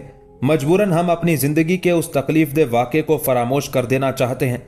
मैं शाह वाला के गम का अजाला कर सकता हूं। दारा आदाब शाही को नजरअंदाज करके ऊंची आवाज में बोल रहा था। वो किस तरह? शाहजहां ने चौंक कर कहा। अगर इजाजत मिल जाए तो आपका ये खिदमत गुजार सिर्फ 1 हफ्ते के अंदर अंदर कंधार पर मुकम्मल कब्जा कर सकता है। औरंगजेब की मुखालफत में दारा शिको ने एक अजीबो गरीब दावा कर दिया था। काश ऐसा हो जाए, शाहजहां ने हसरत ज़दा लहजे में कहा। हमारी तो बस एक ही ख्वाहिश है कि दुनिया की हर फतह, हर कामरानी तुम्हारे नाम लिखी जाए। बाप को आमादा पाकर दारा शिको बहुत देर तक मुख्तलिफ दावे करता रहा। बिलाखिर शाहजहां ने उसे कंधार की मुहिम जारी रखने की इजाजत दे दी। दारा शिको एक आज़ाद ख्याल इंसान था। शाहजहां और औरंगजेब की तरह उसे मजहब इस्लाम से कोई खास लगाव नहीं था। यही वजह है कि उसकी महफिलों में अक्सर हिंदू जोगी, सन्यासी, शायर और नजूमी मौजूद रहते थे। कुछ दिन पहले दारा की मजलिस में एक और शख्स का इजाफा हो गया था। ये शख्स एक मजजूबुल हाल फकीर सरमद था। सरमद के बारे में कोई नहीं जानता कि वो कौन था। उसकी पूरी जिंदगी ही एक हिजाब है। लोग उससे खुश हुए तो वली कामिल बना दिया और खफा हुए तो कुफर का फतवा लगाकर मक्तल में खींच लाए। अजीब शख्स था जिससे शदीद मोहब्बतें भी की गईं और नफरतें भी। ना उसका अपना कोई घर था और ना घर वाले। माँ बाप जरूर थे मगर वो उन्हें बहुत दूर छोड़ आया था। लोग कहते हैं कि सरमद तिजारत करता था, लेकिन ये उस पर इल्जाम है। तिजारत तो बहुत बाहोश लोग करते हैं और वो बचपन ही में अपने आप को खो चुका था। रिवायत है कि उसके आलमे जज्बो मस्ती को देखकर माँ बाप ने घर से निकाल दिया था और दीगर अजीजों गम गुसारों ने भी तमाम रिश्ते नाते तोड़ लिए थे। ये कोई हैरत की बात नहीं कि अहले मोहब्बत पर हमेशा जमीन तंग रही है। सुना गया है कि सरमद मजहबी एतबार से यहूदी था और उसे तौरात मुकद्दस पूरी हिफ्ज थी। सरमद किताब आसमानी की आयात इस कदर वालेहाना अंदाज में पढ़ता था कि सुनने वाले वजद में आ जाते थे। फिर नागहां उसके दिल पर कयामत गुजर गई। सरमद ने एक दिन यूनान आए हुए ताजरों की एक जमात को देखा। उसमें एक ब्राह्मण ज़ादा भी शामिल था। कहते हैं कि वो ब्राह्मण ज़ादा हिंदुस्तान का रहने वाला था। सरमद पहले ही आवारा रोजो शब था। उस फितना नौखेज को देखकर होशो हवास खो बैठा। जब वो ब्राह्मण ज़्यादा तिजारती कामों से फारिग होकर हिंदुस्तान वापस जाने लगा तो सरमद ने भी अपना रखते सफर बांध लिया। यूनान के कयाम के दौरान उस हिंदू लड़के ने उससे बात तक नहीं की, मगर वो एक बुत परस्त के लिए अपनी सारी रस्में भूल गया। चंद सातों की आशनाई जिंदगी भर का रोग बन गई। फिर वो ब्राह्मण ज़्यादा जानिबे हिंद चला तो सरमद ने भी यूनान से हर एक रिश्ता तोड़ लिया। घर, शहर, दोस्तों, अकारिब सब ने सरमद को रोकना चाहा, मगर उसने अपना दामन छुड़ा लिया। सरमद यूनान से मुल्तान आया। ब्राह्मण ज़ादे ने उसके साथ क्या सलूक किया कोई नहीं जानता। बस यहां तक पता चलता है कि सरमद उस हिंदू लड़के के ताक़ुब में मुल्तान से दिल्ली पहुंच गया। किसी तज़किरा नवीस ने यह भी नहीं लिखा कि उस अजीबो गरीब इश्क का क्या हशर हुआ। बाज़ किताबों में सरमद के मुतालिक सिर्फ चंद सतरें नजर आती हैं। लिखने वालों ने लिखा है कि दिल्ली आकर सरमद के मजहबी अकायद में ज़बरदस्त इंकलाब आ गया। वो घर से निकला तो एक यहूदी था, मगर दिल्ली पहुंचकर मुसलमान हो गया। होना तो ये चाहिए था कि वो ब्राह्मण ज़ादे के इश्क में हिंदू हो जाता, मगर खुदा के आखिरी मजहब ने उसे ज्यादा मुतासिर किया और वो हल्का इस्लाम में दाखिल हो गया। ये इंकलाब क्यों आया और कैसे आया, इसके बारे में किसी को कुछ मालूम नहीं। चंद मुअर्रिखों ने यह भी तहरीर किया है कि सरमद ने दिल्ली में रहकर इल्म ज़ाहिरी और बातनी में कमाल हासिल किया। उन उलूम में सरमद का उस्ताद कौन था, किसने उसकी रूहानी तरबियत की, उन सवालों का किसी के पास कोई जवाब नहीं था। दारा शिको एक जाजिबे नजर शख्सियत का मालिक था। मुगल शहजादे के चेहरे की दिलकशी ने सरमद के सीने के जख्म ताज़ा कर दिए थे। कहने वाले तो यहां तक कहते हैं कि ब्राह्मण ज़ादे के बाद सरमद की जमाल परस्ती ने दारा के नक्शो निगार में पनाह ढूंढी थी। वो दारा शिको की महफिल में पाबंदी से आया करता था। वो घंटों पलके झपकाए बगैर मुगल शहजादे की दिल फरेब शक्ल देखता रहता था। कंधार की मुहिम पर रवाना होने से पहले दारा शिको ने अपने हल्के में बैठने वाले नजूमियों को मुखातिब करते हुए कहा, मैंने शहंशाह से वादा किया है कि एक हफ्ते के अंदर अंदर कंधार पर कब्जा कर लूंगा। तुम लोग मुझे बताओ कि सितारे क्या कहते हैं। नजूमियों ने मुख्तलिफ कागजों पर आड़ी तिरछी लकीरें खींची और बहुत देर तक गौर फिक्र करने के बाद कहा, साहिब आलम का दावा दुरुस्त है। सितारों की रफ्तार मुकम्मल तौर पर आपके हक में है। ये वो नेक साते हैं कि इस वक्त जो काम भी शुरू किया जाएगा उसमें नुमाया कामयाबी हासिल होगी। एक नजूमी ने तो यहां तक कह दिया, ये इस कदर साद वक्त है कि अगर साहिब आलम आग को छू लेंगे तो वो फूल बन जाएगी। नजूमियों के बाद दारा शिको ने हिंदू सन्यासियों और मलंगों से पूछा, तुम्हारा ज्ञान क्या कहता है? शहजादे को तारीखी फतह हासिल होगी। तमाम जोगियों और सन्यासियों ने बैक जबान कहा, सारे दुश्मन जेर हो जाएंगे और साहिब आलम के इकबाल में इजाफा होगा। सबसे आखिर में दारा ने सरमद से पूछा, इस सिलसिले में तुम क्या कहते हो? सरमद एक जज्ब के आलम में मुगल शहजादे को देखे जा रहा था। उसने कोई जवाब नहीं दिया। अहले मजलिस को यूं महसूस हुआ जैसे सरमद ने मुगल शहजादे की बात सुनी ही ना हो। तुम क्या कहते हो सरमद, जवाब दो। दारा शिको ने ऊंची आवाज में कहा, क्या मैं कंधार की मुहिम में फातेह करार पाऊंगा? सरमद चौंका और उसने दारा की बात सुनकर सर झुका लिया। तुम बोलते क्यों नहीं सरमद? दारा शिको की आवाज कुछ और तेज हो गई थी। कह दो कि फतह मेरे कदम चूमेगी और शाहवाला पर यह बात अयां हो जाएगी कि मैं औरंगजेब से बेहतर इंतजामी सलाहियत रखता हूं। कंधार मेरे वकार का मसला है। बताओ कि इस जंग में क्या होगा? सरमद बदस्तूर सर झुकाए बैठा रहा।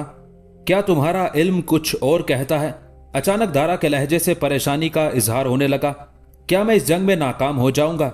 इस बार भी सरमद ने कोई जवाब नहीं दिया। जवाब दो सरमद, ये कैसी खामोशी है? दारा ने झुंझलाकर कहा। अहले मजलिस का ख्याल था कि सरमद अपने मखसूस लहजे में बोलेगा और शहजादे को फतह की नवीद सुनाएगा, मगर उस वक्त लोगों की हैरत की इंतहा ना रही जब सरमद कुछ कहे बगैर महफिल से उठकर चला गया। दारा खामोशी से सरमद को जाते हुए देखता रहा। उसकी यही आदत थी कि वो अपनी मर्जी से मजलिस में दाखिल होता था और अपनी मर्जी से आदाब महफिल का लिहाज किए बगैर उठकर चला जाता था। खामोशी उसकी आदत थी। अक्सर व बेशतर चुपचाप बैठा रहता था और अगर कभी बोला तो मुश्किल से चंद अल्फाज, और वो भी बेरब्त और गैर मुतवाजिन। जब सरमद उठकर चला गया तो दारा शिको ने अहले मजलिस से मुखातिब होकर कहा, सरमद ने मेरी फतह की खुशखबरी नहीं सुनाई। उसकी ये खामोशी किसी बुरी खबर का पेश खेमा तो नहीं? वो एक पागल शख्स है हजूर वाला। महफिल में बैक वक्त कई आवाजों का शोर सुनाई दिया। एक दीवाने से होश की बातों की तवक्को रखना फजूल है। दारा शिको मुतमईन हो गया और उसने समझ लिया कि सरमद की खामोशी एक पागल की खामोशी के सिवा कुछ नहीं।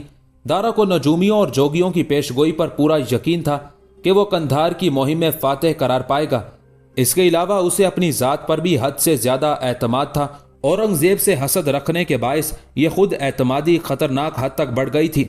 वो कंधार के किले पर हमलावर होने से पहले ही कहा करता था, मैं दुश्मन का वजूद तक मिटा दूंगा और ऐसी यादगार फतह हासिल करूंगा कि तारीख उसकी मिसाल ढूंढते ढूंढते थक जाएगी। अलगरज उन्हीं खुशफहमियों के हजूम में दारा शिको ने जंगी तैयारियां शुरू कर दी। मुल्तान और काबुल के गवर्नर की हैसियत से उसने जाड़ों का मौसम लाहौर में गुजारा और इसी दौरान मुगल शहजादे ने फौज में नई भर्ती का आगाज कर दिया। दारा ने कंधार के किले में शिगाफ डालने के लिए ज्यादा ताकतवर तोपें तैयार कराईं और बड़ी तादाद में असला जमा किया। दारा शिको की फौज 70,000 घुड़सवारों, 8,000 प्यादों, 10,000 तोपचियों, 500 संग तराशों और 6,000 सुरंग लगाने वालों पर मुश्तमिल थी। तकरीबन 60 तोपें एक जगह रखने का इंतजाम किया गया। मीरे आतिश यानी असले के जखीरे के निगरान के पास 50,000 गोले थे, जिनमें 5,000 मन बारूद भरा हुआ था, 2,500 मन सीसा, 14,000 जराइल यानी आग बरसाने वाले हथियार। इसके अलावा 60 हाथी भी उस मुहिम में शामिल थे। मजीद ये कि रसद कायम रखने का भी खास इंतजाम किया गया था। शाहजहां ने इस मुहिम की कामयाबी के लिए 1 करोड़ रुपया दारा शिको के हवाले किया और उसके साथ ही भारी फौज भी मुहैया की। दारा फरवरी 1653 में मुल्तान से रवाना हुआ। रवानगी के वक्त उसके तमाम मुसाहिब रुखसत करने आए। मुसाहिबों में जोगी, सन्यासी, मलंग, शायर और नजूमी भी थे। नजूमियों ने एक बार फिर दारा की फतह की पुरजोर पेशगोई की। जोगियों और सन्यासियों ने हिंदू मजहब की रस्मों के मुताबिक दारा शिको की आरती उतारी और मुगल शहजादे को देवताओं के आशीर्वाद की खुशखबरी सुनाई। इस बार भी सरमद दारा शिको के करीब मौजूद था, मगर हस्बे आदत उसके होंठों पर खामोशी की मोहर लगी हुई थी। दारा शिको घोड़े पर सवार होने से पहले सरमद के करीब आया और बहुत आहिस्ता लहजे में कहने लगा, मैं जा रहा हूं सरमद। ये तमाम ज्ञानी लोग कहते हैं कि फतह मेरा मुकद्दर बनेगी, मगर तुम क्यों खामोश हो? सरमद ने बड़ी अजीब नजरों से दारा की तरफ देखा और अपनी आदत के मुताबिक गर्दन झुका ली। क्या तुम्हें मेरी फतह नजर नहीं आती? आसमान की तरफ देखो, सब माहिरीने नुजूम यही कहते हैं कि आसमान पर रोशन हरूफ में मेरा नाम लिखा हुआ है। अचानक दारा का लहजा इंतहाई जज्बाती हो गया था। सरमद ने आहिस्ता आहिस्ता अपना सर उठाया और आसमान की तरफ देखने लगा। चंद लम्हों तक देखने वालों ने यही महसूस किया कि सरमद की नजरें किसी खास नुक्ते पर जमी हुई हैं। फिर यकायक वो चीखने लगा, मुझे कुछ नजर नहीं आता, मैं अंधा हो गया हूं। तमाम लोग सरमद की चीख सुनकर चीख उठे थे। दारा भी हैरान परेशान नजर आ रहा था। मैं अंधा हो गया हूं, मुझे कुछ नजर नहीं आता, ये कहते कहते सरमद भाग खड़ा हुआ। यह कोई अच्छी अलामत नहीं है। दारा शिको ने घबराकर अपने मुसाहिबों से कहा, हजूर फिर एक दीवाने की बातों में आ गए। जोगियों, सन्यासियों और नजूमियों ने बुलंद आवाज में कहा, वो अपने होश में नहीं है, फिर उसे क्या नजर आएगा? हाँ, तुम लोग ठीक कहते हो। दारा ने असबात में अपने सर को जुम्बिश देते हुए कहा, वाकईतन सरमद अपने होश में नहीं है। यह कहकर दारा घोड़े पर सवार हुआ। साहिब आलम का इकबाल बुलंद हो और दुश्मन हलाकत और बर्बादी का मुंह देखे। नारों के शोर से पूरी फिजा गूंज रही थी। दारा ने अपनी शमशीर नियाम से बाहर की। कुछ देर तक उसे हवा में लहराकर नारों का जवाब देता रहा और फिर तेज रफ्तारी के साथ काबुल की तरफ रवाना हो गया। दारा से पहले रुस्तम खान, नजाबत खान और कासिम खान वगैरह 3,000 घुड़सवारों के हमरा काबुल रवाना हो चुके थे। دارا شکوہ نے براہ راست قلعہ قندھار کا رخ کرنے کی بجائے پہلے ان نواحی علاقوں کو فتح کرنے کی کوشش کی جن سے ایرانی فوجوں کو کمک مل سکتی تھی یا سامان رسد پہنچایا جا سکتا تھا۔ دارا نے آگے بڑھ کر بست اور گیرش کے قلعوں پر قبضہ کر لیا اور دوسرے نواحی علاقوں کو پامال کر ڈالا۔ اس کے بعد قلعہ قندھار کے محاصرے کا آغاز کیا گیا۔ دارا شکوہ کے وہاں پہنچتے ہی جنگ چھڑ گئی۔ مغلوں نے بار بار قلعے پر حملے کیے مگر ایرانی فوج ہر مرتبہ ان کے حملوں کو ناکام بنا دیتی تھی۔ اس صورتحال کے پیش نظر چھوٹی توپوں کی جگہ بڑی توپیں نصب کر دی گئی۔ پھر اس کے فوراً بعد ہی دونوں طرف زبردست گولہ باری شروع ہو گئی۔ اس دوران مغلوں کو بھاری جانی نقصان اٹھانا پڑا۔ اگرچہ مغلوں کی توپوں نے قلعے کی دیواروں میں بعض جگہ شگاف پیدا کر دیے تھے لیکن اس کے باوجود ایرانیوں نے مغل فوجوں کا قلعے میں داخلہ ناممکن بنا دیا تھا۔ محاصرے نے اس قدر طول کھینچا کہ موسم سرما کا آغاز ہو گیا۔ مغل فوجوں کے لیے قندھار کی ناقابل برداشت سردی میں جنگ جاری رکھنا دشوار ہو رہا تھا۔ محاصرے کو 7 ماہ گزر چکے تھے مگر کامیابی کی دھندلی سی کرن بھی نظر نہیں آ رہی تھی۔ ہر طرف مایوسیوں ناکامیوں کا اندھیرا پھیلا ہوا تھا۔ دارا شکوہ نے شاہ جہاں سے 1 ہفتے کی مہلت طلب کی تھی لیکن 7 ماہ کا عرصہ گزر جانے کے بعد بھی وہ اس آزمائش میں پورا نہیں اتر سکا تھا۔ ایک طرف قندھار کا سخت موسم تھا اور دوسری طرف سامان خورد و نوش میں بڑی حد تک کمی واقع ہو چکی تھی۔ گولہ بارود ختم ہو گیا تھا اور مویشیوں کے لیے چارہ تک باقی نہیں رہا تھا۔ مغل سپاہی حالات سے مایوس ہو چکے تھے اور اب وہ انتہائی بے دلی کے ساتھ محاصرہ جاری رکھے ہوئے تھے۔ اکتوبر کے وسط میں دارا شکوہ نے محاصرہ اٹھا لیا۔ اس نے بڑی مایوسی کے عالم میں اداس نظروں سے قلعہ قندھار کی دیواروں کی طرف دیکھا اور واپسی کے لیے اپنے گھوڑے کا رخ کابل کی طرف موڑ دیا۔ اب اسے اندازہ ہو رہا تھا کہ اورنگزیب جیسے جانباز سپہ سالار پر یہاں کیا گزری ہوگی، مگر دارا شکوہ ایک خودسر شہزادہ تھا۔ اس نے اپنے چھوٹے بھائی کی مجبوریوں کا احساس تک نہیں کیا۔ قندھار کے محاذ پر ناکامی کے بعد اورنگزیب کی ذات لعنت ملامت کا ہدف بن گئی تھی اور اسے ملتان کی گورنری کے عہدے سے برطرف کر دیا گیا تھا، مگر دارا شکوہ کو اپنی شکست پر کوئی ندامت نہیں تھی۔ وہ جانتا تھا کہ شہنشاہ اس کی محبت میں غرق ہو چکا ہے، اس لیے اسے باز پرس کرنے والا کوئی نہیں ہے۔ تمام جوگیوں اور سنیاسیوں کے آشیرواد کسی کام نہیں آئے تھے اور نجومیوں کی ساری پیش گوئیاں غلط ثابت ہو چکی تھی۔ محاذ جنگ سے ناکامی کی حالت میں لوٹتے وقت دارا شکوہ کی سماعت میں سرمد کے الفاظ بار بار گونج رہے تھے، میں اندھا ہو گیا ہوں، مجھے کچھ نظر نہیں آتا۔ اب دارا شکوہ کو اندازہ ہو گیا تھا کہ سرمد پاگل نہیں ہے، وہ بہکے انداز میں بھی بڑے ہوش کی باتیں کرتا ہے۔ شاہ جہاں نے اذیت و کرب کے ساتھ محاصرے کی ناکامی اور مغل فوجوں کی واپسی کی خبر سنی۔ شہنشاہ کو اس خبر سے شدید صدمہ پہنچا تھا مگر اس نے دارا کے سامنے کسی قسم کی تلخی کا اظہار نہیں کیا تھا، بس اتنا کہہ کر خاموش ہو گیا، بیٹے مقدر سے کوئی جنگ نہیں کر سکتا۔ اہل دربار نے اپنے شہنشاہ کے الفاظ سنے اور انہیں پہلی بار احساس ہوا کہ اورنگزیب کے ساتھ زیادتی کی گئی ہے۔